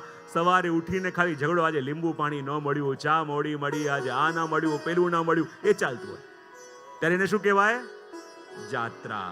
તો અહીંયા આપણને બતાવવામાં આવ્યું છે કે વિદુરજી ભાગવતમાં બતાવે છે કે જ્યારે યાત્રા કરવા જઈએ ને, તો યાત્રા કરવાનો ઉદ્દેશ્ય યા એનું લક્ષ્ય શું હોવું જોઈએ એ વિદુરજી ભાગવતમાં બતાવે અને કહે છે કે મુખ્યતઃ જ્યારે લોકો યાત્રા માટે જતા હોય તો 3 કામના જનસાધારણની હોય છે. એક પાપ નિવૃત્તિ, બીજું પુણ્ય પ્રાપ્તિ અને ત્રીજું ભક્તિની વૃદ્ધિ. 3 મુખ્ય કારણો શાસ્ત્રો બતાવે છે. કયા કયા? પહેલું પાપ નિવૃત્તિ, દોષ નિવૃત્તિ, બીજું પુણ્ય પ્રાપ્તિ અને ત્રીજું ભક્તિની વૃદ્ધિ. આ 3 કારણ શાસ્ત્રો યાત્રાના બતાવ્યા. અને વિદુરજી આગળ બતાવતા કહે કે યાત્રાનો મુખ્ય ઉદ્દેશ શું હોવું જોઈએ? બોલે ભગવત પ્રાપ્તિ. શું હોવું જોઈએ? જો જ્યારે યાત્રામાં આપણે જઈએ તો યાત્રા એટલે કે વ્રજ પણ એક ગામડું છે. તો ગામડાની અંદર જ્યારે આપણે જઈએ તો આપણું લક્ષ્ય એક ક્લિયર હોવું જોઈએ કે આપણે ગોતવા શું ગયા છે. જેમ હીરો ગોતવા જાઓ તો કોળસાની ખાણમાં જવું પડે. હવે કોળસામાં જ અટવાયેલા રહેશો તો ક્યારે સાચા હીરા મળશે? હા કે ના? તો બોલો. આપણે જ્યાં જતા હોઈએ એ ઉદ્દેશ નક્કી રાખવાનું કે આપણે પામવા કોને આવ્યા અને ગોતવા કોને આવ્યા. બીજું કહે છે યાત્રામાં શાના માટે જવાનું? તો વિદુરજી કહે છે કે પવિત્ર એકાંતમાં વાસ કરવા માટે. શેના માટે? ભાવથી બોલો તો ખરા. તમે યાત્રામાં ગમે તેટલા જોડે ગયા હો, સંગમાં ગયા હો, પણ થોડો સમય એકાંતનો તમારા માટે કાઢવો, જેમાં તમારા જપ હોય, તમારા પાઠ હોય, તમારા નિત્ય નિયમ એ એકાંતમાં બેસીને જરૂર કરવા. કારણ કે ભીડમાં વ્યક્તિ પોતાને ખોઈ બેસતો હોય અને એકાંતમાં જ એ પોતાને પામે છે. તો જ્યારે જ્યારે પણ વજમાં જાઓ થોડો સમય એકલા રહો અને એકલા રહી તમારું ભગવત નામ, ભગવત જપ, ભગવત પાઠ જે પણ કરવાનો સમય રાખો. ત્યાં તમે નિજને પામવા માટે આવ્યા છો અને ભીડની અંદર, અન્ય વાતોની અંદર જે પામવા આવ્યા છો ને એ ઉદ્દેશથી ભટકી ન જતા. ત્રીજી વસ્તુ કઈ? ભગવત ચિંતન. શું કહ્યું? જે સ્થાનમાં યાત્રામાં ગયા હો, અહીં પ્રભુએ કઈ લીલા કરી, આ કયું સ્થાન છે, એનું ચિંતન સતત મનમાં રાખવું. આગળ કહ્યું કે યાત્રામાં ગયા શેના માટે? કે ત્યાં આત્મસંયમ. શું કહ્યું? ભાવથી બોલો તો ખરા. અને આત્મસંયમ એટલે શું? બોલે વજમાં જઈને પણ આપણને આપણા ઘરમાં જે સગવડની આદત હોય એ જ આપણે જો તીર્થમાં કે યાત્રામાં ડિમાન્ડ કરીએ તો શું આત્મસંયમ સિદ્ધ થશે? હા કે ના? તો પાડો. જ્યારે વજમાં જઈએ કે યાત્રામાં જઈએ ત્યારે 3 સૂત્રો યાદ રાખવાના: ચાલશે, ફાવશે અને બહુ સારું. જે વ્યવસ્થા મળી ચાલશે, જે હશે આ તપ કરવા આપણે આવ્યા છીએ, ફાવશે, અને ત્રીજું જે મળ્યું એ ગમશે. આ 3 સૂત્રો જીવનમાં હોય તો યાત્રામાં આપણે જઈ શકીએ. આગળ કહું યાત્રા શેના માટે? તો કહું શરીર અને ઇન્દ્રિયોને સુખની જે સગવડની આદત પડી ગઈ છે ને એ આદતથી એને દૂર કરવા માટે. જો આ માણસનું શરીર સગવડોથી અને વ્યવસ્થાઓથી એટલું બધું આધીન બની ગયું છે કે જે આપણા સ્ટેન્ડર્ડથી ઓછી સગવડ હોય ને એ આપણે ચલાવી શકતા નથી. તો આ શરીરને જો ઘણીવાર કોવિડ હતું એમ ઘરમાં 10-10 નોકરો કામ કરતા હોય પણ કોવિડમાં કાંઈ નતા, કોઈ નતા, તો એ કામ ચાલતું હતું કે નહીં? હા કે ના? તો પાડો. બધું જાતે કરતા હતા. જે વ્યવસ્થા હતી એમાં બધું ચાલતું હતું કે નહીં? જે હોય એમાં ચાલી શકે કે નહીં? જો તકલીફ શું છે આપણી? તકલીફ આપણે આપણા સુખને પણ કન્ડિશન્સ ઉપર એપ્લાય કરીએ છીએ, યા કન્ડિશનનો આધીન કરી દીધું છે કે આ બધું હોય તો જ હું સુખી થાઉં. તો સુખી થવું એ આપણી ચોઈસ છે કે બીજાના આધારે છે? હા, સુખી થવું એ આપણી ચોઈસ છે કે નહીં? હા કે ના? તો પાડો. મેં ક્યાંક સાંભળ્યું હતું કે એક દીકરીના લગ્ન હતા અને માએ જમાઈને કહ્યું કે મારી એકની એક દીકરી છે, એને સાચવજો, એનું ધ્યાન રાખજો, એને સુખી રાખજો. ત્યારે જમાઈએ બહુ સરસ શબ્દો કહ્યા કે માં આપ કહી રહ્યા છો કે આપની દીકરીને હું સુખી રાખું, પણ હું એક વસ્તુ કહી શકું, હું આને વ્યવસ્થા આપીશ, હું આને સાધન આપીશ, હું આને સગવડ આપીશ, પણ સુખી તો આને પોતે થવું પડશે. હા? કોઈ પણ વ્યક્તિ આપણને સગવડ આપે, આપણને વ્યવસ્થા આપે, પણ સુખી થવું છે કે નથી થવું એ આપણી ચોઈસ છે કે નહીં? હા, યદિ સુખી થવું જ નથી, દુખી જ રહેવું છે. જો દુખી રહેવાની પણ એક આદત છે અને એડિક્શન છે. ઘણાને દુખી રહેવાની પણ એવી આદત પડી જાય કે એને ગમે તેવી સગવડ આપો ને એમાંથી પણ એને તકલીફ થાય. ઘણી વાર કહું ને, જે દુખી રહેવા માટે ટેવાયેલા હોય એને ઇન્દ્રનું આસન આપી દો ને તોય વાંધો કાઢે. આ ઇન્દ્રનું સિંહાસન તો મળ્યું પણ એનો કલર બરાબર નથી. તો સુખી હોવું યા સુખી રહેવું એ આપણી પોતાની ચોઈસ છે. માટે આ શરીર જે વસ્તુઓ નિત્ય ડિમાન્ડ કરવા માટે ટેવાયેલો છે એનાથી એને થોડું કટ કરવું એ પણ તપ છે, એ પણ વ્રત છે. આગળ કહ્યું કે સ્વજનો અને લૌકિક જનોના સંગથી થોડો સમય પોતાને ડિટેચ કરવું એ પણ યાત્રા છે. આગળ કહ્યું કે માણસ સાદગી, સાત્વિકતા અને સંયમ રાખવાની જ્યાં માણસને ટેવ પડે, જ્યાં આદત પડે એને પણ યાત્રા કહેવાય. અને પ્રભુને પ્રસન્નતા મળે એવા નિયમ અને એવા વ્રત આપણે લઈએ એને પણ યાત્રા કહેવાય. અને જો બે વસ્તુ હોય, આપણે યાત્રા કરવા જ્યારે જઈએ ને તો તીર્થમાં જતા હોઈએ યા ક્ષેત્રમાં જતા હોઈએ, તો તીર્થ કોને કહેવાય અને ક્ષેત્ર કોને કહેવાય એનો ભેદ સમજીએ. જ્યાં ભૂમિનું મહત્વ હોય એને કહેવાય ક્ષેત્ર, અને જ્યાં જલનું, નદીનું મહત્વ હોય એને કહેવાય તીર્થ. આપણે જેમ હરિદ્વાર જઈએ, મથુરા, વૃંદાવન જઈએ, શું છે ત્યાં? યમુનાજી છે, તીર્થ.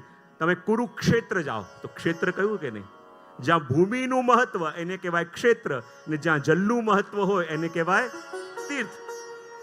અને યાત્રા કોને કહેવાય અને આપણે પરિક્રમા કોને કહેવાય? બે શબ્દ છે ને, કેટલે? યાત્રા અને પરિક્રમા. યાત્રા કોને કહેવાય? આપણા ઘરથી નીકળી અને તીર્થ સુધી પહોંચીએ એને કહેવાય યાત્રા. અને પરિક્રમા કોને કહેવાય? અને ત્યાં પહોંચીને આપણા દર્શનીય સ્થાનોના દર્શન કરીએ એ યાત્રા. અને પરિક્રમા કોને કહેવાય?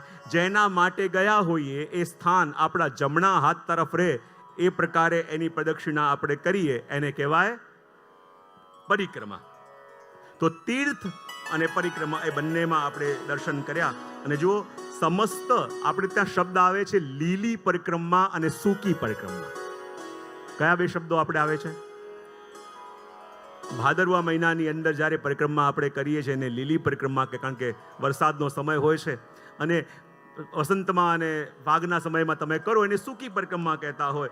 પણ કહેતા હોય છે કે પરિક્રમા શા માટે આપણે ભાદો માસ ઇત્યાદિમાં કરતા હોઈએ, એનું મહત્વ કેમ?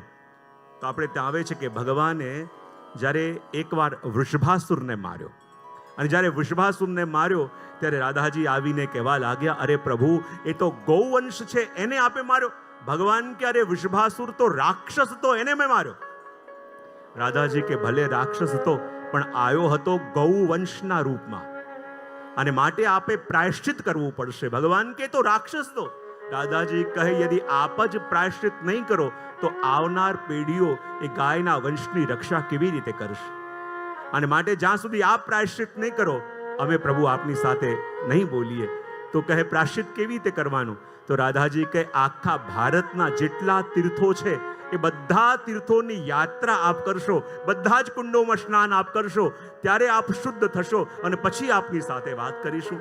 પ્રભુ કે ઠીક છે, તો આખા ભારતની યાત્રા કરવા જાઉં છું. બધા વ્રજવાસીઓ ઉદાસ થઈ ગયા, જો પ્રભુ આપ છોડીને ગયા તો અમે આપના વિના કેમ રહીશું? અમે પણ આપની સાથે આવીશું. ભગવાન કે જો બધા મારી સાથે આવશો તો વ્રજમાં કોણ રહેશે? શું કરવું જોઈએ? ચંદ્રાવલીજી કહે પ્રભુ આપ તો સર્વજ્ઞ છો, આપ એવું કંઈ કરો કે ધર્મ પણ સચવાય અને અહીંયા બધાનું મન પણ રહી જાય. ત્યારે યમુનાજીને પૂછ્યું આપ બતાવો મારે શું કરવું જોઈએ? ત્યારે યમુનાજીએ કહ્યું પ્રભુ આપ બધા ભારતના તીર્થ પોતે કરવા જાઓ એના કરતાં એવી કૃપા કરો કે બધા તીર્થોને આપ અહીંયા વ્રજમાં બોલાવી લો, અને બધા તીર્થો અહીંયા વ્રજમાં આવે અને બધા વ્રજવાસીઓની સાથે આપણે આ આખી વ્રજયાત્રા કરીએ કે જેથી આખા ભારતના બધા તીર્થો આવી જાય. અને પ્રભુએ શું કર્યું? જેટલા પણ ભારતના તીર્થો છે એ બધા તીર્થોને વજમાં બોલાવ્યા. અને જ્યારે બધા તીર્થો વજમાં આવ્યા ત્યારે ભગવાન નંદ બાબા, યશોદાજી અને બધા વજવાસીઓ સાથે આ ભાદરવા માસની અંદર પ્રભુએ એ યાત્રા કરી.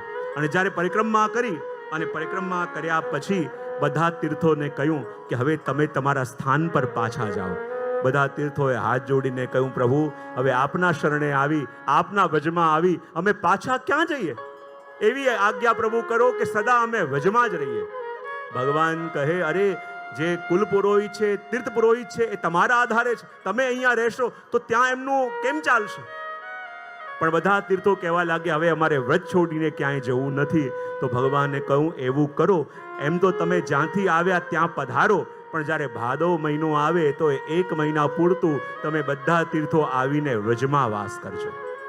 અને માટે એ સમય પરિક્રમા કરવામાં આવે છે અને લીલી પરિક્રમા કહેવામાં આવે. અને જુઓ, આપણે વ્રજમાં જઈએ છે તો ખાલી ગોકુલ જઈ આવે 2 દિવસ જતીપુરા, વૃંદાવન, મથુરામાં શોપિંગ કરીને પાછા આવી જઈએ, એને આપણે કહીએ છીએ આપણી યાત્રા. આ જેટલા પણ ભારતના તીર્થો છે ને એ બધા તીર્થો ભજની અંદર પણ છે. અને આ 7 દિવસની અંદર તમને બધા તીર્થો કરાવીશું.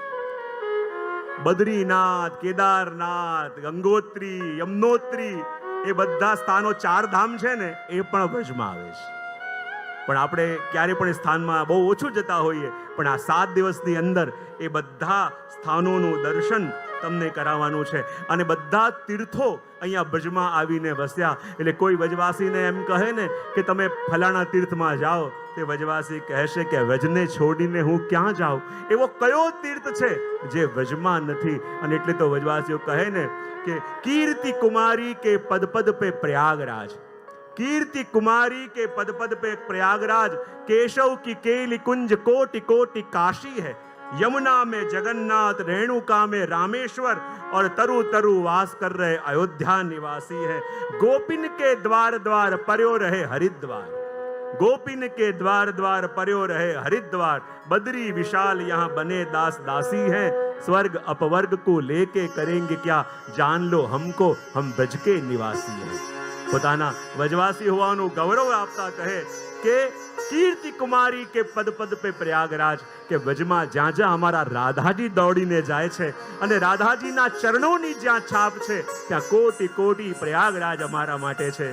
કેશવ કી કેલી કુંજ કોટી કોટી કાશી है, જ્યાં જ્યાં અમારા પ્રભુની કુંજ છે એ કોટી કોટી કાશી રૂપ છે. યમુના મેં જગન્નાથ, રેણુકા में रामेश्वर, वजनी रथ છે રામેશ્વર અમારા માટે છે. और तरु तरु वास कर रहे अयोध्या निवासी हैं. જેટલા વાનરો છે કોણ છે? ભગવાન રામની તો સેના છે.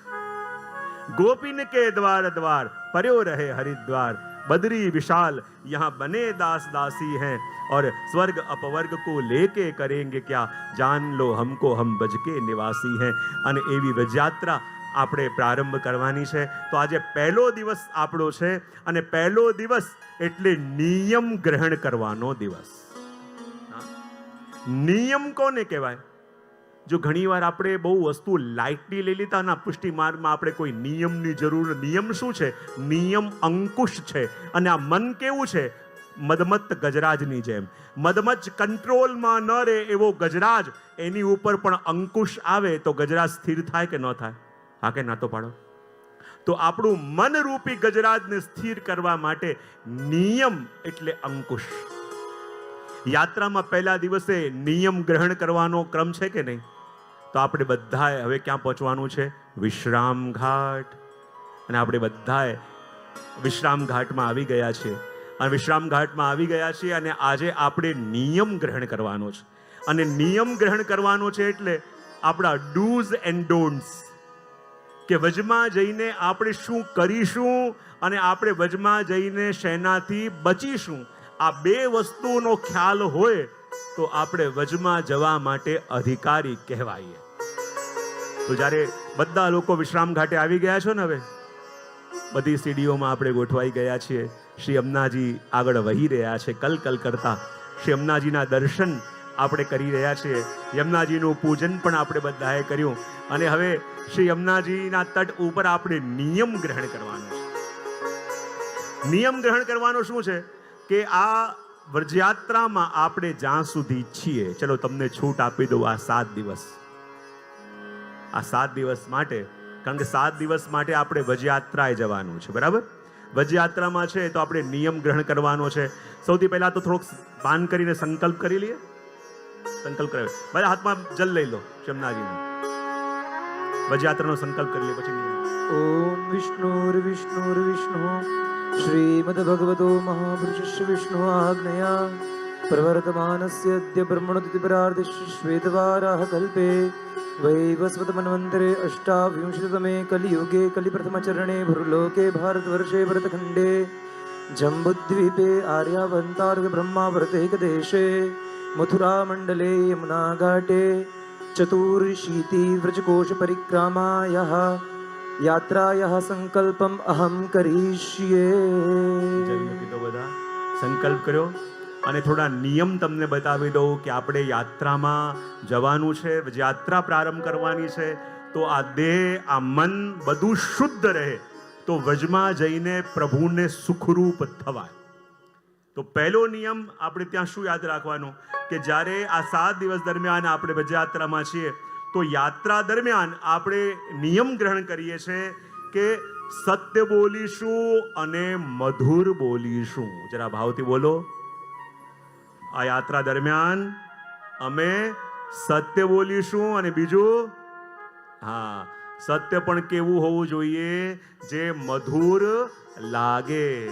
કારણ કે જેવું સત્ય આપણને આપણા માટે સાંભળવું ગમે એવું સત્ય આપણે બીજાને કહેવું, બરાબર? માણસનો સ્વભાવ શું હોય કે કોઈ સારું ગમે તેટલું કરે ને પણ રાહ જોઈને બેઠો હોય ક્યારે ચૂકે, અને જ્યાં ચૂકે ત્યાં આપણે સત્ય બોલવાનો આગ્રહ રાખીએ અને પાછું કહીએ કે મારો તો સ્વભાવ કે જેવું છે એવું કહી દેવું. પણ જેટલું સત્ય આપણે આપણા માટે સાંભળી શકતા હોઈએ એટલું સત્ય કહેવાનો આગ્રહ બીજે રાખવો. માટે કહ્યું કે યાત્રા દરમિયાન બને તો મૌન રહેવું. ચાલતા હોય ને ન ફાવે બોલતા તો અષ્ટાક્ષર મંત્રનો જપ કરવો. અને જ્યારે યાત્રામાં ચાલતા હોય અને બીજું કંઈ ન થાય તો હાથમાં ગૌમુખી રાખી લેવી. બોલે કેમ? બોલે ગૌમુખી ભલે જપ કરતા હો કે ન કરતા હો, હાથમાં ગૌમુખી હોય ને તો આજુબાજુ વાળા આવીને આડી અવડી વાત કરશે. કોઈ મને પૂછતું હતું કે ફલાણા કોઈ સંત પાસે ગયા અને એમને બેઠા હતા પણ મને જેવો જોયો ને તો ગૌમુખી પકડી લે, અને બીજા સંત પાસે ગયો તો એને પણ એવું જ કર્યું. જેને જેવો એની પાસે ગયો ગૌમુખી લઈને બેસી ગયા. આવું કેમ? મેં કીધું જ્યારે સામે શત્રુ દેખાય ત્યારે જ હાથમાં હથિયાર લેવાય. ખબર હોય ને આવીને લૌકિક જ વાત કરવાનો છે, ખબર હોય કે આવીને એના દુખડા જ રોવાનો છે તો કમ ગૌમુખી જુએ તો આડી અવડી વાત ન કર. અને એટલા માટે સત્ય બોલીશું અને એ પણ કેવું? જરા ભાવથી બોલો તો ખરા. મધુર બોલીશું. અને વાણીનો સંયમ એ જીવનનો સૌથી મોટો નિયમ છે કે વજમાં આવીને યાત્રા દરમિયાન આપણે હોઈએ અને ઘણીવાર યાત્રામાં ગયા હોય અને એક પાલમાં રહ્યા હોય અને એવી વાણીનો ઉપયોગ કરીને આવે કે યાત્રા પછી જોવાનો વ્યવહાર ન રહે બંનેમાં. વાત કરવાની તો બહુ દૂરની વાત છે, જોવાના વ્યવહાર એ તો ના જ જોઈએ. તો વાણી દ્વારા એટલે કે સરસ વાણી બોલીશું અને મધુર વાણી બોલીશું. બીજી વસ્તુ કે અપશબ્દોના ઉપયોગથી અમે બચીશું અને જીવ હિંસાથી બચીશું. જો ખાલી કોઈ જીવને મારવું એ હિંસા નથી, પણ વાણી દ્વારા પણ કોઈના માટે ખોટું શબ્દ બોલી કોઈનો દિલ દુખાવો એ પણ હિંસા માનવામાં આવી છે. ખાલી તલવારથી કે ભાલાથી કોઈને મારવા એ હિંસાના ઘા તો ભરાઈ જાય, પણ કોઈના માટે કોઈને દુઃખ થાય એવા શબ્દોનો ઉપયોગ આપણે ક્યારેક કરીએ છીએ ને ત્યારે એ આ તલવારના ઘા કરતા પણ વધારે હિંસક અને એને હિંસા શાસ્ત્રોએ માની છે. માટે આ જગતની અંદર કહેવાય ને કે આ વ્રજયાત્રામાં જ્યાં સુધી છીએ શબ્દોનો ઉપયોગ કરવામાં, હું ઘણીવાર કહેતો હોઉં છું કે ઘણીવાર દુનિયામાં હું કહું ને કે 25% પ્રોબ્લેમ આપણા શબ્દોથી બીજાને થાય અને 75% આપણા બોલવાના ટોનથી. જરા આ વાક્ય બોલી જાઓ ફરી એકવાર. હા, 25% પ્રોબ્લેમ આપણા બોલવાથી થતી હોય છે અને બીજા 75% પ્રોબ્લેમ આપણા બોલવાના ટોનથી. એક જ વસ્તુ તમે એવી રીતે કહો કે એના હિતનો વિચાર કરો છો તો વસ્તુ થઈ જાય, પણ જ્યારે કોઈને પાડવા માટે, કોઈને બગાડવા માટે, કોઈનું ખરાબ લગાવવા માટે એ જ શબ્દોનો ઉપયોગ કરીએ છીએ ને, ત્યારે એને પણ હિંસા માનવામાં આવી છે. માટે કહ્યું અપશબ્દ બધા જીવ હિંસાથી બચવું. અને ત્રીજો, યાત્રામાં જ્યારે આપણે ગયા હોઈએ ને, તો યાત્રાની અંદર જ્યારે વજમાં પ્રવેશ કરી જઈએ ત્યારે બહુ ભાર આપણી ઉપર રાખવો નહીં. આપણી જોડે જે પણ યાત્રા કરતા હોય, ઘણાની આદતો, ઘણાના સ્વભાવ એવા હોય જે આપણી સાથે મેચ થતા હોય તો પણ ચલાઈ. બહુ સરસ. અને શું કરવાનું યાત્રામાં? બોલે બીજાના અપરાધ માટે ક્ષમા ભાવ રાખવાનો. શું કહ્યું? જ્યારે યાત્રામાં ભેગા જાઓ તો રોજ કમ્પ્લેન લઈને પહોંચી નહીં જવાનું કે આજે આમ ન થયું, આજે પેલું ન થયું. ક્ષમા ભાવ રાખવાનો.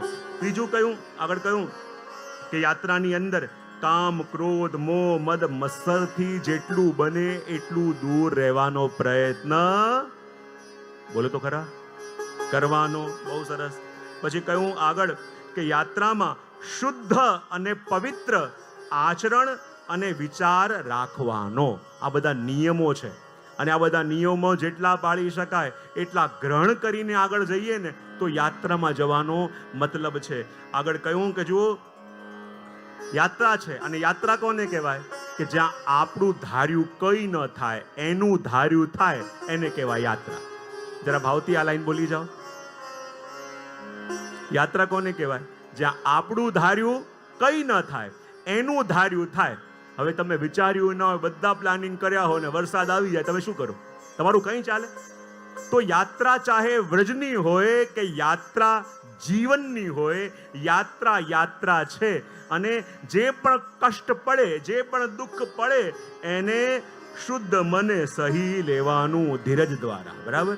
કે યાત્રા દરમિયાન કદાચ કોઈ ઓછી સગવડ મળી, કદાચ કોઈ કષ્ટ પડ્યું, તો એને ધીરજ રાખીને અમે સહન કરી. કેમ બોલ્યા નહીં કોઈ? શું કરી લેશો? શું સહન? કષ્ટ. બરાબર. તો જે પણ યાત્રામાં કોઈ કષ્ટ પડે તો ધૈર્ય રાખી, ધીરજ રાખીને એ અમે સહન કરી લઈશું. જો જીવનમાં ઘણીવાર આવેલા કષ્ટોને દૂર કરવાના આપણા પ્રયત્નો જ કષ્ટોના સ્વરૂપને મોટું કરી દેતા હોય છે. જીવનમાં હંમેશા એક વસ્તુ યાદ રાખવાની કે આ સમય પણ હંમેશા રહેવાનો નથી. જ્યારે દરિયાના મોજા ઉછળીને આવે ને ત્યારે ઝૂકી જવાનું. એની સામે લડવા જશો તો ફેંકાઈ જશો, અને જ્યાં ઝૂકી જશો મોજું આવીને ચાલ્યું જશે. એમ જીવનમાં પણ જ્યારે કષ્ટો ઘણીવાર આવે, પ્રયત્ન કરવા, પણ જ્યારે આપણા હાથમાં ન હોય ને ત્યારે ઝૂકીને બેસી જવું. એ મોજાની જેમ આવશે, મોજું ચાલ્યું જશે, પણ જો ત્યાં સામા થવા ગયા તો ફેંકાઈ જશો. માટે જીવનમાં ધૈર્ય ધારણ કરીને, ધીરજ સાથે, કે જ્યારે સવાર છે તો રાતે થવાની છે અને રાત છે તો સવારે થવાની છે. તમે કાંઈ એફર્ટ કરો કે ન કરો, ખાલી ધૈર્ય ધારણ કરીને બેસો તો એ અંધકારમાં પ્રકાશના કિરણો ઉગ્યા વિના રહે છે? નથી રહેતા. માટે સમય જ્યારે આપણા કંટ્રોલમાં ન હોય ત્યારે એક જ વસ્તુ છે, ધૈર્ય ધારણ કરવું. આગળ કહ્યું કે યાત્રામાં જ્યારે હોઈશ તો સવારે ઉઠીને વ્રજભૂમિને દંડવત કરવા, શુદ્ધ થઈ સ્નાન કરી અને પછી યાત્રાનો પ્રારંભ કરવાનો. શુદ્ધ થઈ સ્નાન કરી, આ ભૂમિ કઈ છે? બોલે વ્રજભૂમિ છે. વ્રજભૂમિને દંડવત કરી અને પછી સ્નાનાદિ કરી યાત્રાનો પ્રારંભ કરવો. અને શક્ય હોય ખુલ્લા ચરણથી વ્રજયાત્રા કરવી. કદાચ પગની તકલીફ હોય તો આપણે ત્યાં કલતાનની સપાટ આવે છે ને, કલતાનના જે સપાટ આવે છે એ પહેરીને કરી શકાય, પણ ચામડાની વસ્તુ પહેરીને, ચામડાના જોડા કે એ પહેરીને યાત્રા ન થાય. જ્યારે 84 કોસની પરિક્રમા કરતા હોય એના નિયમો છે. પછી કહ્યું કે શક્ય હોય ખુલ્લા પગે કરવી. બીજું, વ્રજયાત્રા દરમિયાન કોઈ પણ ચામડાની વસ્તુનો ઉપયોગ કરવો નહીં. ચાહે ઘણાને લેધર બેલ્ટ, લેધર એ રાખતા હોય, એનો ઉપયોગ વ્રજમાં યાત્રા દરમિયાન બિલકુલ પણ કરવો નહીં. આગળ કહ્યું કે વ્રજમાં જે પણ વૃક્ષ હોય, વૃક્ષની ડાળીઓ, પાંદડા કે ફૂલ કદાપી તોડવા નહીં પોતાના સુખ માટે થઈને. આ બધું પ્રભુની લીલા સામગ્રી છે. અને પ્રભુની લીલા સામગ્રી છે તો વ્રજમાં જઈને આપણે પ્રભુને પ્રસન્નતા આપવા ગયા છીએ, પ્રભુને લીલા સામગ્રીને ડિસ્ટર્બ કરવા નહીં. અને વજમાં જઈને વજને સુખરૂપ ન થઈએ તો વજમાં જવાનો મતલબ શું? બધાને ખ્યાલ હશે, કેટલા બધા લોકો જ્યારે ચિરંજીવ પદ્મેશ બાવાની દંડવતી પરિક્રમા હતી, મને ખ્યાલ છે અમદાવાદથી બી ઘણા બધા લોકો જોડે હતા, અને બધાને ખ્યાલ હશે કે જ્યારે યાત્રા પ્રારંભ કરી પહેલા દિવસે મેં બધાને સંકલ્પ લેવડાવ્યો હતો અને નિયમ લેવડાવ્યો હતો કે આપણે દંડવતી પરિક્રમા કરવા માટે આવ્યા છીએ, 15 દિવસ વ્રજમાં રહેવાના છીએ, અને 15 દિવસ આપણે પરિક્રમા કરીશું, એનાથી આપણા ગિરાજ બાવાને શું સુખ, અને આપણે કંઈ પણ કરીએ આપણા પ્રભુને સુખ થાય તો એ સાધન કરેલું સિદ્ધ થયું કહેવાય. ત્યારે પહેલા દિવસે મેં બધાને નિયમ લેવડાયો કે 15 દિવસ આપણે વ્રજમાં રહેવાનું છે, અહીંયા ગિરાજીની પરિક્રમા કરવાની છે.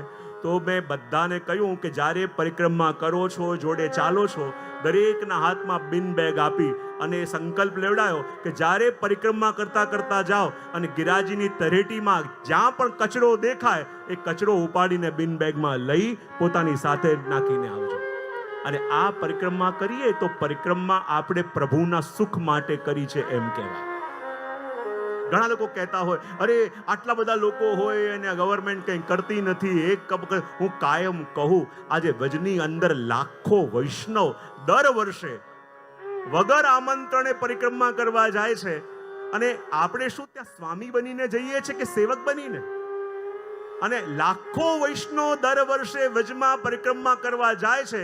જો એ લાખો વૈષ્ણવ સંકલ્પ કરી લે કે હું પરિક્રમા કરીશ અને રસ્તામાં જે પણ કચરો આવતો જશે એ કચરો હું ઉપાડતો જઈશ, તો એક દિવસ આપણું વ્રજ પહેલાની જેમ આખું નિર્મલ થઈ ન જાય. આપણે કોના ભરોસે બેઠા છે? ગવર્મેન્ટ જ્યારે કરશે ત્યારે કરશે, પણ આપણે શું સેવક નથી? આપણે ત્યાં ઓર્ડર કરવા જઈએ છીએ કે સેવા કરવા? અને મને ખ્યાલ છે કે જ્યારે 3-4 દિવસ સુધી ઘણા લોકોએ મને પૂછ્યું કે જે આપણે કરવાથી શું ફરક પડશે, આપણે કરીશું કાલ ફરી કોઈ કચરો. મેં કીધું કે બીજા શું કરશે એ ચિંતા નહીં કરવાની, આપણું કરેલું કદાચ 2 જણને પણ પ્રેરણા આપશે ને તો આપણું વ્રજમાં રહેવું સાર્થક થઈ ગયું કહેવાશે. અને ત્રીજા દિવસે અમને ફોન આવ્યો, લંડનમાં કોઈ છે ને એની સ્કૂલ ગોકુલમાં છે.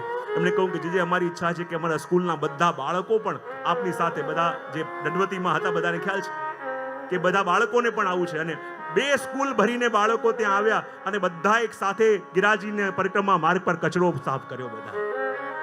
તો કેટલાક પ્રકારો આપણે હવે બદલવા પડશે. ખાલી પોતાના સુખ માટે થઈને, ખાલી પોતાના માટે થઈને આપણે ત્યાં જઈએ છીએ, પણ જઈને પ્રભુના સુખરૂપ થઈએ તો આપણી યાત્રા સફળ થઈ કહેવાય. ત્યાં જઈને પ્રભુને સફળ આનંદ આપીએ તો સાચા અર્થમાં. અને જો આજે ડિસેમ્બરમાં બી અમારે ત્યાં ભજમાં મનોરથ છે, લોકોનો ઈચ્છા હતી ત્યાં કે કંઈક યમુનાજીનો મનોરથ કરવો છે, તો મેં કહ્યું આ વખતે કે કંઈક અલગ રીતે ચુંદરી મનોરથ કરીએ. કેવી રીતે? મેં કહ્યું કે જો શ્રી યમુનાજીના તટ પર આપણે જઈએ છીએ તો યમુનાજીને પ્રસન્નતા ક્યારે થાય? તો આ વખતે ડિસેમ્બરમાં જ્યારે મનોરથ રાખ્યો છે ને, તો વૃંદાવનમાં એવી રીતે રાખ્યો છે કે વ્રજની સાધારણ ગરીબ સ્કૂલની જે બાલિકાઓ છે એ 111 બાલિકાઓને નવા વસ્ત્ર, નવા ચણિયા ચોલી પહેરાવી યમુનાજીના તટ પર એમને વિરાજમાન કરાવી, યમુનાજીનું પૂજન કરી, યમુના પુત્રી રૂપે એમનું પૂજન કરી, અને જેટલા મનોરથી થયા છે ને મેં બધાને કહ્યું અમને કંઈ નહીં, એ બાલિકાઓને જે ગિફ્ટ આપ્યું આપો. અને એટલા બધા મનોરથી તૈયાર થયા છે, કોઈ સ્કૂલ બેગ, કોઈ આ, કોઈ આ.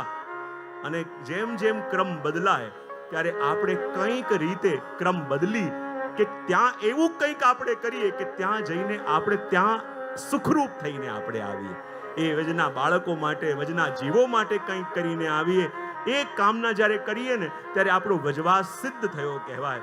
અને એટલા માટે આગળ કહ્યું કે જો વ્રજમાં કોઈ પણ વૃક્ષ, ડાળી ખાલી શોખમાં આવીને તોડી નહીં લેવા, એ પ્રભુના સેવા ઉપયોગી છે, પ્રભુના ભગવત કાર્ય માટે છે. કહ્યું વ્રજના માર્ગમાં આવતા જેટલા પણ મંદિરો છે ત્યાં દંડવત પ્રણામ કરીને આગળ જવું.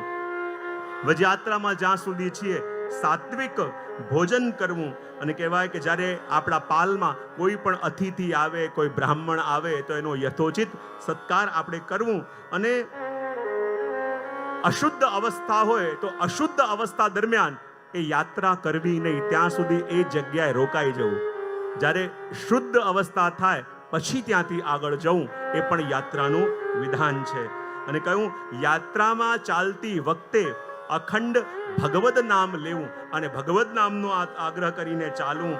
અને કહ્યું કે મુકામ ઉપર જઈને રોજ રાતે વૈષ્ણવ સાથે મળી ભગવત સત્સંગ કરવો અને સ્થાનનું વર્ણન, સ્થાનની લીલાનું ગાન કરવું. અને કહેવાય આ નિયમોનું પાલન કરીએ તો જ આપણી વજયાત્રા કરી સિદ્ધ થાય. નિયમ પાલન દ્વારા જ યાત્રાની સિદ્ધિ છે. તો આ નિયમોનું શ્રવણ કરી આ યથોચિત જેટલું પણ પાલન કરી શકાય એ નિયમોનું આપણે ગ્રહણ કરવાનું છે. અને જો શ્રી યમુનાજીની કૃપા દ્વારા યમુનાજીના તટ ઉપર આપણે સંકલ્પ કર્યો છે અને જ્યારે વજમાં જવાનો અવસર આવે તો એ પણ શ્રી યમુનાજીની કૃપાથી તો આવે છે. અને જો યાત્રાનો પહેલો દિવસ છે, યાત્રામાં નિયમ ગ્રહણ કરીને સૌથી પહેલા આપણે અંતર્ગ્રહી પરિક્રમા કરવાની છે, મથુરાની પરિક્રમા. અને અંતર્ગ્રહી પરિક્રમા થાય એનાથી પહેલા શ્રી યમુનાજીના તટ પર આવ્યા તો યમુનાજીને એવી વિનંતી કરીએ કે જો યમુનાજી આપની કેવી કૃપા કે અમારા ઘરની આસક્તિ છોડાવી અમને વજમાં બોલાવ્યા છે. કારણ કે વજમાં એ ન આવી શકે જેને આવવાની ઈચ્છા થાય. વજમાં તો એ જ જઈ શકે જેને બોલાવવાની ઈચ્છા શ્રી યમુનાજી કરે છે. તો આજે પણ ક્રમ છે જ્યારે વજયાત્રા કરીને વૈષ્ણવ સૌરાષ્ટ્રમાં તો ક્રમ છે યમુનાજીના લોટીજી ભરીને પાછો યાત્રા કરી ગામમાં જાય. આખું ગામ સામયું કરવા માટે ગામના પાદરે આવે અને બળદગાડા બાંધી એનું સામયું કરે. બોલે કેમ? એ પોતાની ઈચ્છાથી નહીં, શ્રી યમુનાજીનો મહેમાન બનીને ગયો. તો આજે આપણે પણ જ્યારે યાત્રાનો અવસર આવ્યો છે તો આપણે પણ શ્રી યમુનાજીને વિનંતી કરીએ. આવ્યા શ્રી યમુનાજીના નોતરાને મારે જાઉં, શિવરજ પરદેશ રે રાજ કોઈ રોકો નહીં. આવ્યા શ્રી યમુનાજીના નોતરાને મારે જાવું છે, હે મારે જાવું છે બ્રજ પરદેશ રે રાજ કોઈ રોકો નહીં. આવ્યા શ્રી યમુનાજીના નોતરાને મારે જાઉં છે, હે મારે જાઉં શિવરજ પરદેશ રે રાજ કોઈ રોકો નહીં. બધાની તાળીઓ એક સાથે. શ્રી યમુનાજી કૃપા કરે અને આપણને પણ વહેલા આ વજનો સુખ.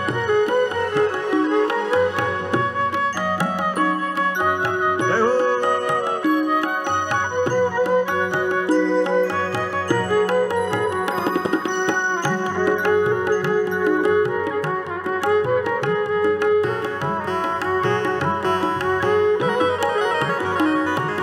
બ્રજ ભૂમિ છે ટુકડીને કાંઈ છેટાશે, હે કાંઈ છેટાશે ઠકુરાણી ઘાટ રે રાજ કોઈ રોકો નહીં. બ્રજ ભૂમિ છે ઢૂકડી ને કાંઈ છેટા શ્રી ઠકુરાણી ઘાટ રે રાજ કોઈ રોકો નહીં. ઓ આવ્યા શ્રી યમુનાજીના નોતરાને મારે જાઓ છે, હે મારે જાઓ શિવરજ પરદેશ રે રાજ કોઈ રોકો મથુરાની બજારના નહીં. દર્શને થઈ ગયા.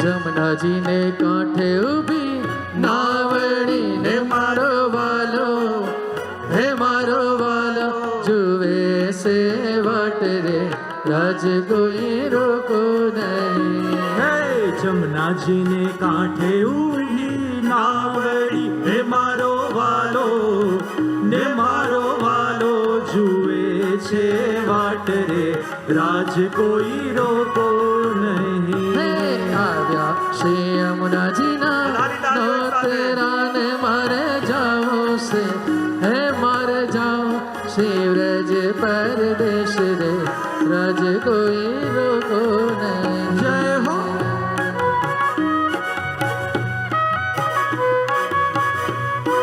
सभी की तालियां भाव से.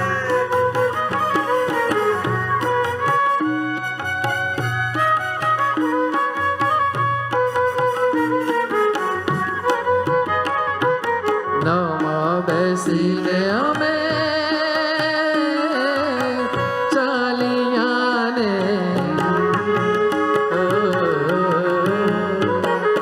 નાવમાં બેસીને અમે ચાલ્યા ને કાંઈ પહોંચાશી કાંઈ પહોંચાશી ઠકુરાણી ઘાટ રે રાજ કોઈ રોકો નહીં. હે નાવમાં બેસીને અમે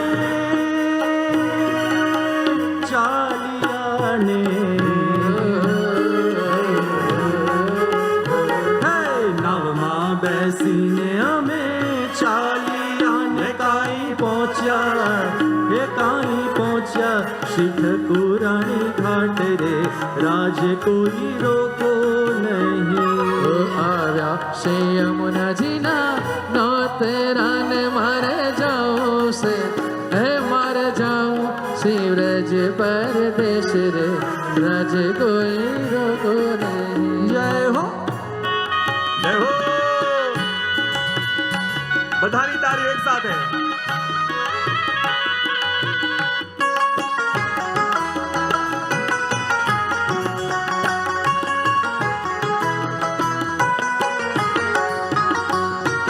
ગંગાનાયન નાયા ગોમતીને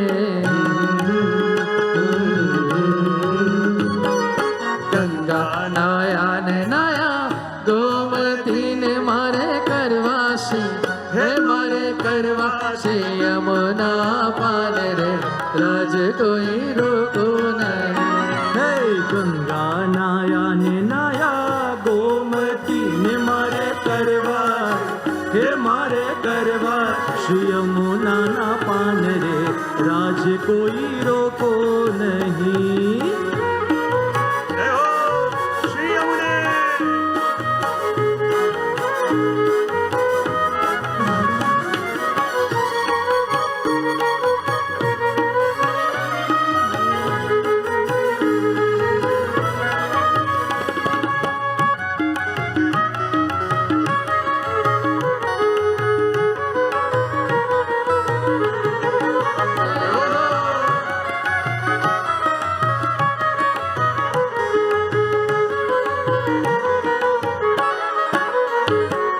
નાવમાં બેસીને અમે આવ્યા ને નાવમાં બેસીને અમે આવ્યા ને કાંઈ પહોંચાશી કાંઈ પહોંચાશી વિશ્રામ ઘાટ રે રાજ કોઈ રોકો નહીં. હે નાવમાં બેસીને અમે આવ્યા ને કાંઈ પહોંચ્યા હે કાંઈ પહોંચ્યા શ્રી ઠકુરાણી ઘાટ રે રાજ કોઈ રોકો નહીં. જય હો.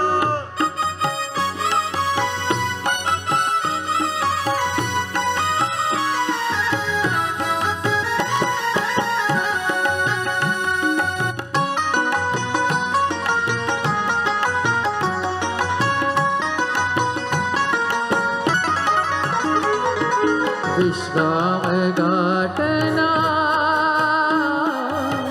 ચોક મારે વિશ્રામ ઘાટના ચોકમાં કાંઈ બિરાજે હે કાંઈ બિરાજે બાળ સ્વરૂપ રે રાજ કોઈ રોકો નહીં. હે વિશ્રામ ઘાટના ચોકમાં કાંઈ બિરાજે હે કાંઈ બિરાજે બાળ સ્વરૂપ રે રાજ કોઈ રોકો નહીં. જય હો જય હો શ્રી યમુને.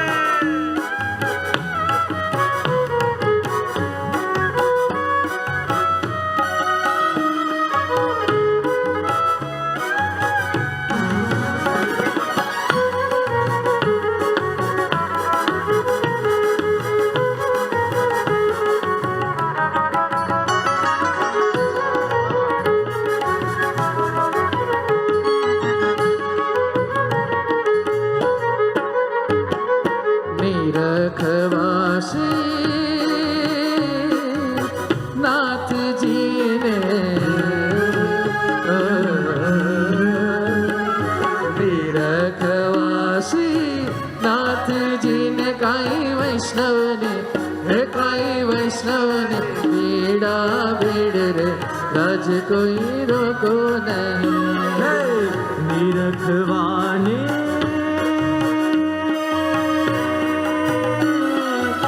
શ્રીનાથજીને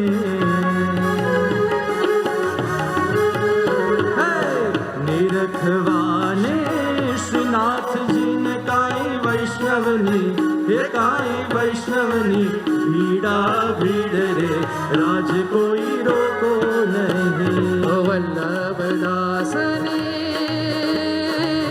વિનતીને વલ્લભદાસને વિનતીને અમને દેજો અમને દેજો શ્રી વ્રજમાં વાસ રે આજ કોઈ રોકો નહીં હે વલ્લભદાસની વિનતીને અમને દેજો હે અમને દેજો શ્રી વ્રજમાં વાસ રે રાજ કોઈ રોકો નહીં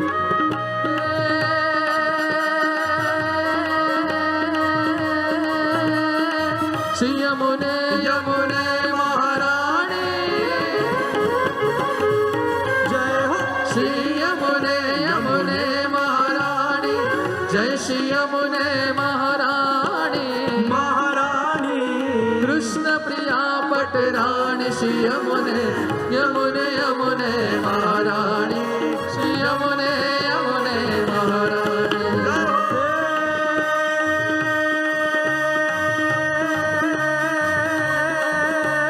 ચતુર્થ પ્રિયા પટરાણી શ્રી યમુનાજી યમુને યમુને યમુને યમુને યમુને યમુને યમુને ચતુર્થ પ્રિયા પટરાણી શ્રી યમુનાજી જય શ્રી યમુને મહારાણી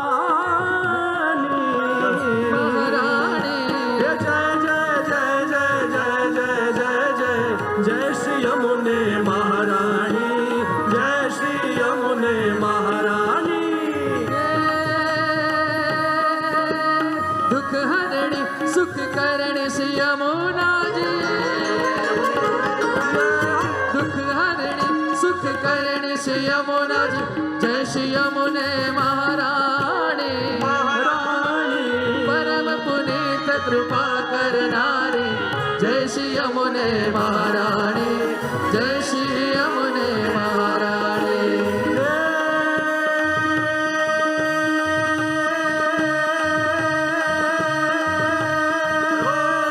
શેષ મહેશ ગણેશ દિનેશ જો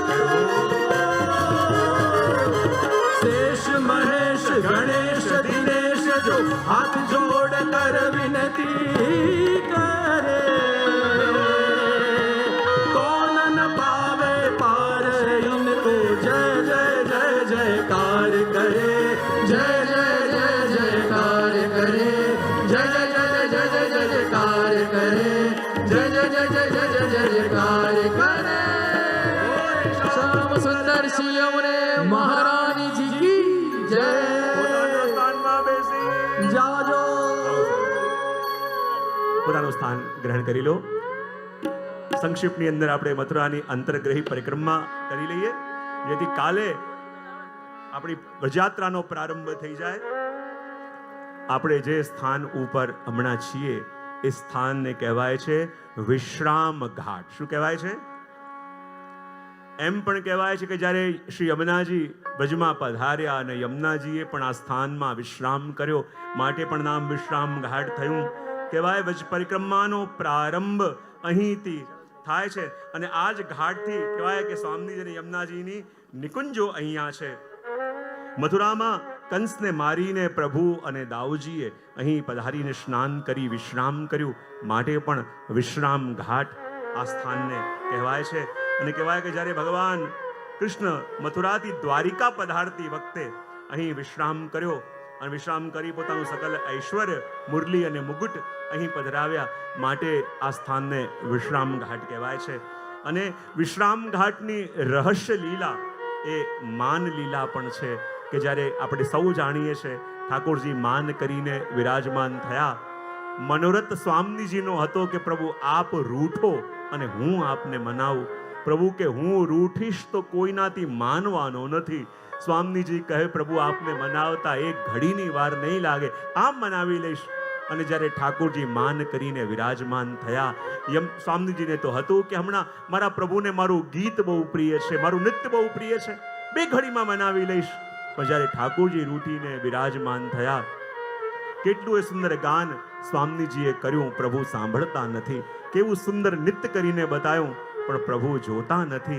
અને ત્યારે સ્વામીજીને એટલો તાપ થવા લાગ્યો કે આ કયો મેં મનોરથ કર્યો કે ઠાકોરજી મારાથી રૂઠી જાય અને પ્રભુ જો રૂઠીને માન્યા નહીં તો મારું શું થશે. અને એટલો તાપ સ્વામીજીને થવા લાગ્યો. બધી ગોપીઓએ સમજાવીને થાકી પ્રભુ ન માન્યા. ત્યારે વાત ગઈ યમુનાજી પાસે, અને યમુનાજીને ખબર પડી કે પ્રભુ અને સ્વામીજી એકબીજાથી દૂર છે. પ્રભુએ માન કર્યું છે અને યુગલ શ્રમિત છે, અને અમારા યમુનાજી બધું સહન કરી શકે, પણ યુગલ સ્વરૂપનો પરિશ્રમનો લેશ પણ અણસાર આવે શ્રી યમુનાજીથી સહન ન થાય. યમુનાજી કહે હું કેમ કરીને પ્રભુને મનાવું. જોયું તો એ વખતે પ્રભુએ મુગુટ કાચનીના શૃંગાર ધર્યા હતા, અને પ્રભુને મનાવવા માટે યમુનાજીએ પણ એવા જ મુગુટ કાચનીના શૃંગાર પોતે ધર્યા. જાણે છે પ્રભુને કમળની માળા બહુ પ્રિય, તો શ્રી યમુનાજીએ પોતાના હાથે સુંદર કમળની માળા સિદ્ધ કરી. વિચાર કર્યો આ કમળની માળા લઈને જઈશ અને પ્રભુના શ્રીઅંગમાં કંઠમાં ધરાવી દઈશ તો પ્રભુ માની જશે. એમ વિચાર કરી હાથમાં કમળની માળા લઈને યમુનાજી ચાલતા ચાલતા પ્રભુ તરફ આવવા લાગ્યા. પ્રભુએ પાછા વળીને જોયું કે આ કોણ છે, મારા જેવું જ શ્યામ વર્ણ, મારા જેવા જ મુગુટ કાચનીના શૃંગાર, આ કોઈ પણ કેમ ન હોય, કોઈનાથી માનવાનો નથી. અને માન કરીને બિરાજ્યા અને પાછા ચાલતા ચાલતા યમુનાજી આવ્યા. વિચાર કર્યો આ કમળની માળા પ્રભુના કંઠમાં નાખી દઈશ તો પ્રભુ માની જશે. એમ વિચાર કરી જ્યાં કંઠમાં કમળની માળા નાખવા માટે હસ્ત ઊંચો કર્યો, ત્યાં જ પ્રભુએ પાછા વળીને જોયું અને પોતાના જેવા વસ્ત્ર શૃંગારમાં યમુનાજીને જોયા તો ઠાકોરજીને જોરથી હસવું આવી ગયું. અને જ્યાં પ્રભુને હસવું આવી ગયું, પ્રભુનું માન દૂર થઈ ગયું, અને જે કમળની માળા યમુનાજીના હાથમાં હતી એ હસ્તમાં જ રહી ગઈ.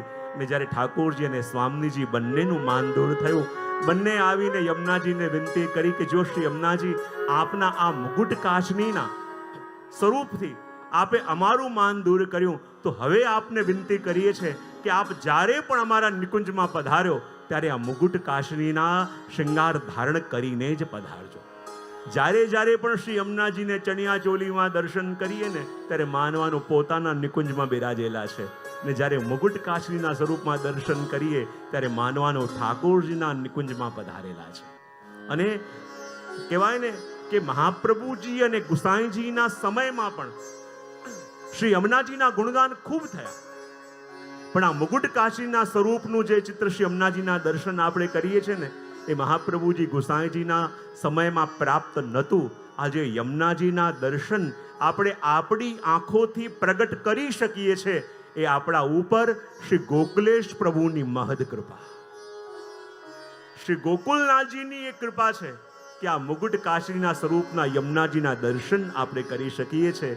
કારણ કે જ્યારે ગોકુલનાથજીએ પોતાના સેવકોની આગળ આ માન લીલાનો પ્રસંગ કહ્યો તો બધા વૈષ્ણવોને એટલો તાપ જાગ્યો કે યમુનાજીનું સ્વરૂપ કેવું હશે કે જેને ઠાકોરજી અને સ્વામીજીને મેળવ્યા, બંનેના તાપને દૂર કર્યું. અમારે પણ એ સ્વરૂપના દર્શન કરવા છે.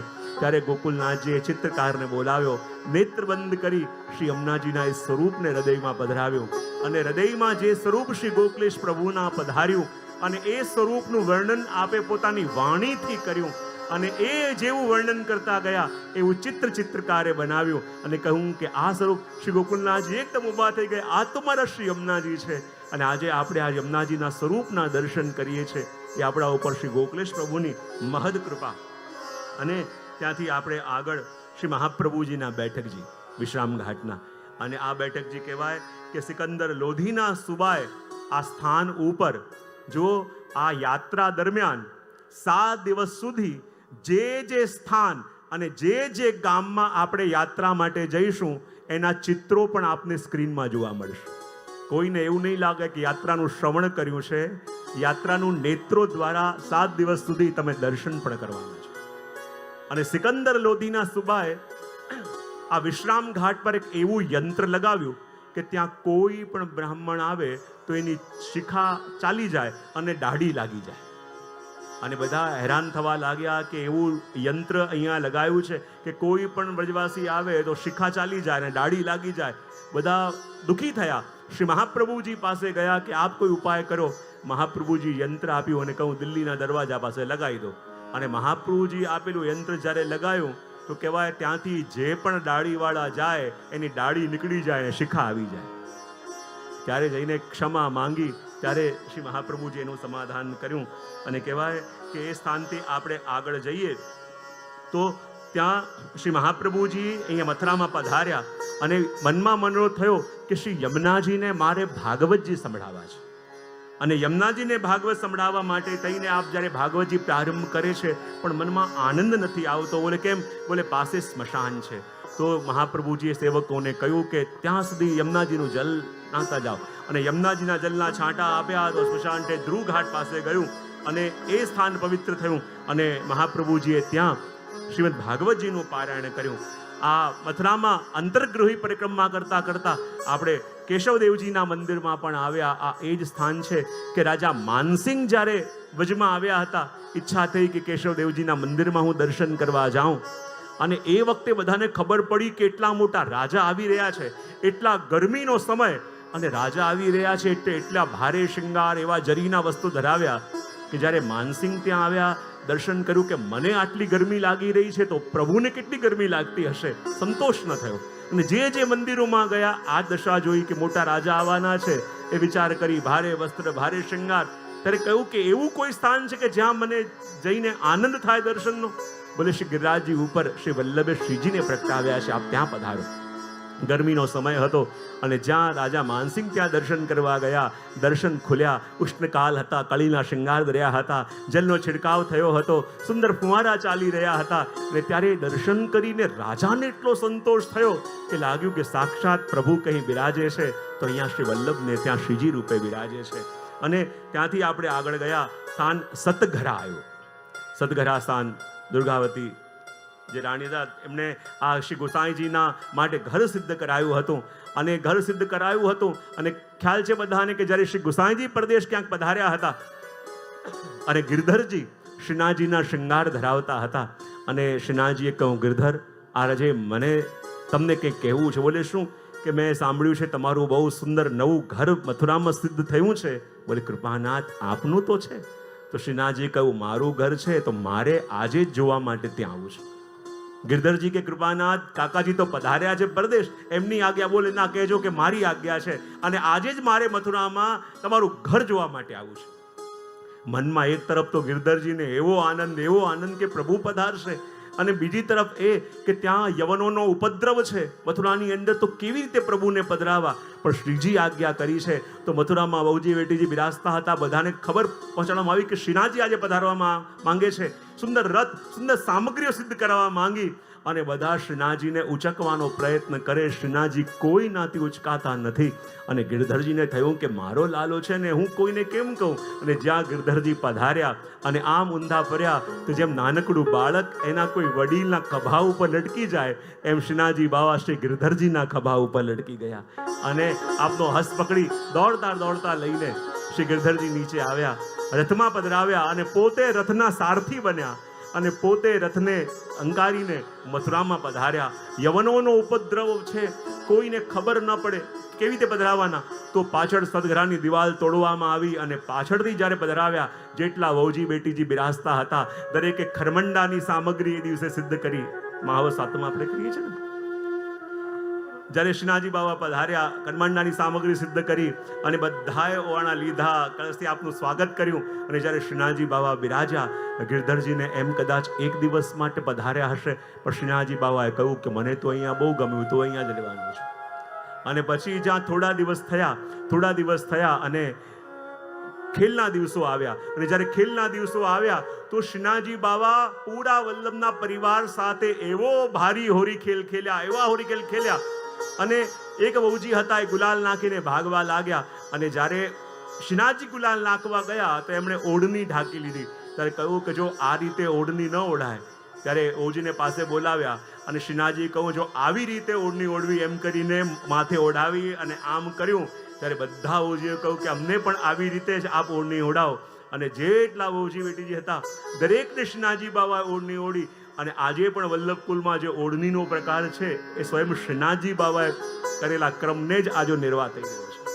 અને એ વખતે હોરીકલ કરીને શ્રી ગિરધરજીએ પોતાની પાસે જેટલું પણ દ્રવ્ય ત્યાં સાતે બાળકો પાસે હતું બધાએ પોતાનું બધું સર્વસ્વ શ્રીનાથજીના ચરણોમાં પધરાવી દીધું કે પ્રભુ આજ આપ કૃપા કરીને અહીં પધાર્યા છો, તમારું તો કંઈ છે નહીં, આ બધું પ્રભુ આપના.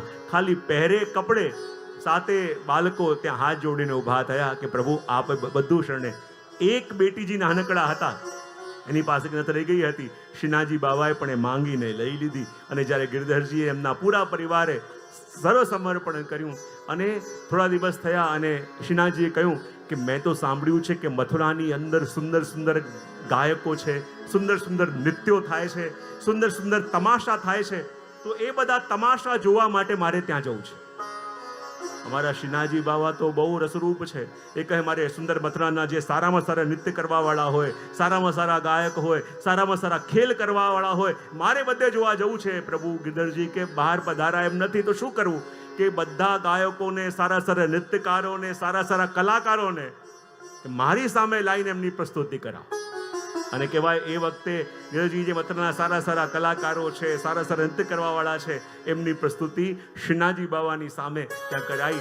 અને કેટલા દિવસો વીતવાયા, નરસિંહ જયંતિ આવવા લાગી, ખબર ના પડે આટલા દિવસ થયા અને ત્યાં વિયોગ થયો ચતુર્દાસજીને.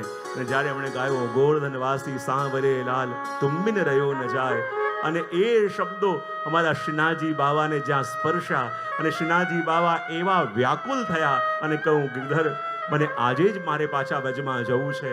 અને જેમ જેમ ચતુર્દાસજી ગાતા જાય અને શ્રીનાથજી બાબાનો વિયોગ વિપ્રયોગ વધતો જાય અને નરસિંહ ચતુર્દશીના દિવસે આપ પાછા ભજમાં પધાર્યા તો એ સ્થાન સતઘરા કે જે સાથે લાલજી જ્યાં બિરાજે છે એ મથુરામાં આપણે એના દર્શન કર્યા. આ એ સ્થાન છે કે જ્યાં શ્રીનાથજી બાબા આટલા દિવસ સુધી બિરાજમાન થયા. એને દંડવત પ્રણામ આપણે કરીએ. ત્યાંથી આગળ દુર્વાસા મુનિનું આશ્રમ પણ આવ્યું અને એના પણ દર્શન કર્યા. અને આજે આપણે મથુરાની અંતર્ગ્રહી પરિક્રમા કરી છે. અને આજે બધા વિશ્રામ કરજો, કારણ કે કાલે આપણે વહેલા બરાબર 3:30 આપણે નીકળીશું બપોરે, પણ માનજો સવારે 3:30 નીકળ્યા છીએ.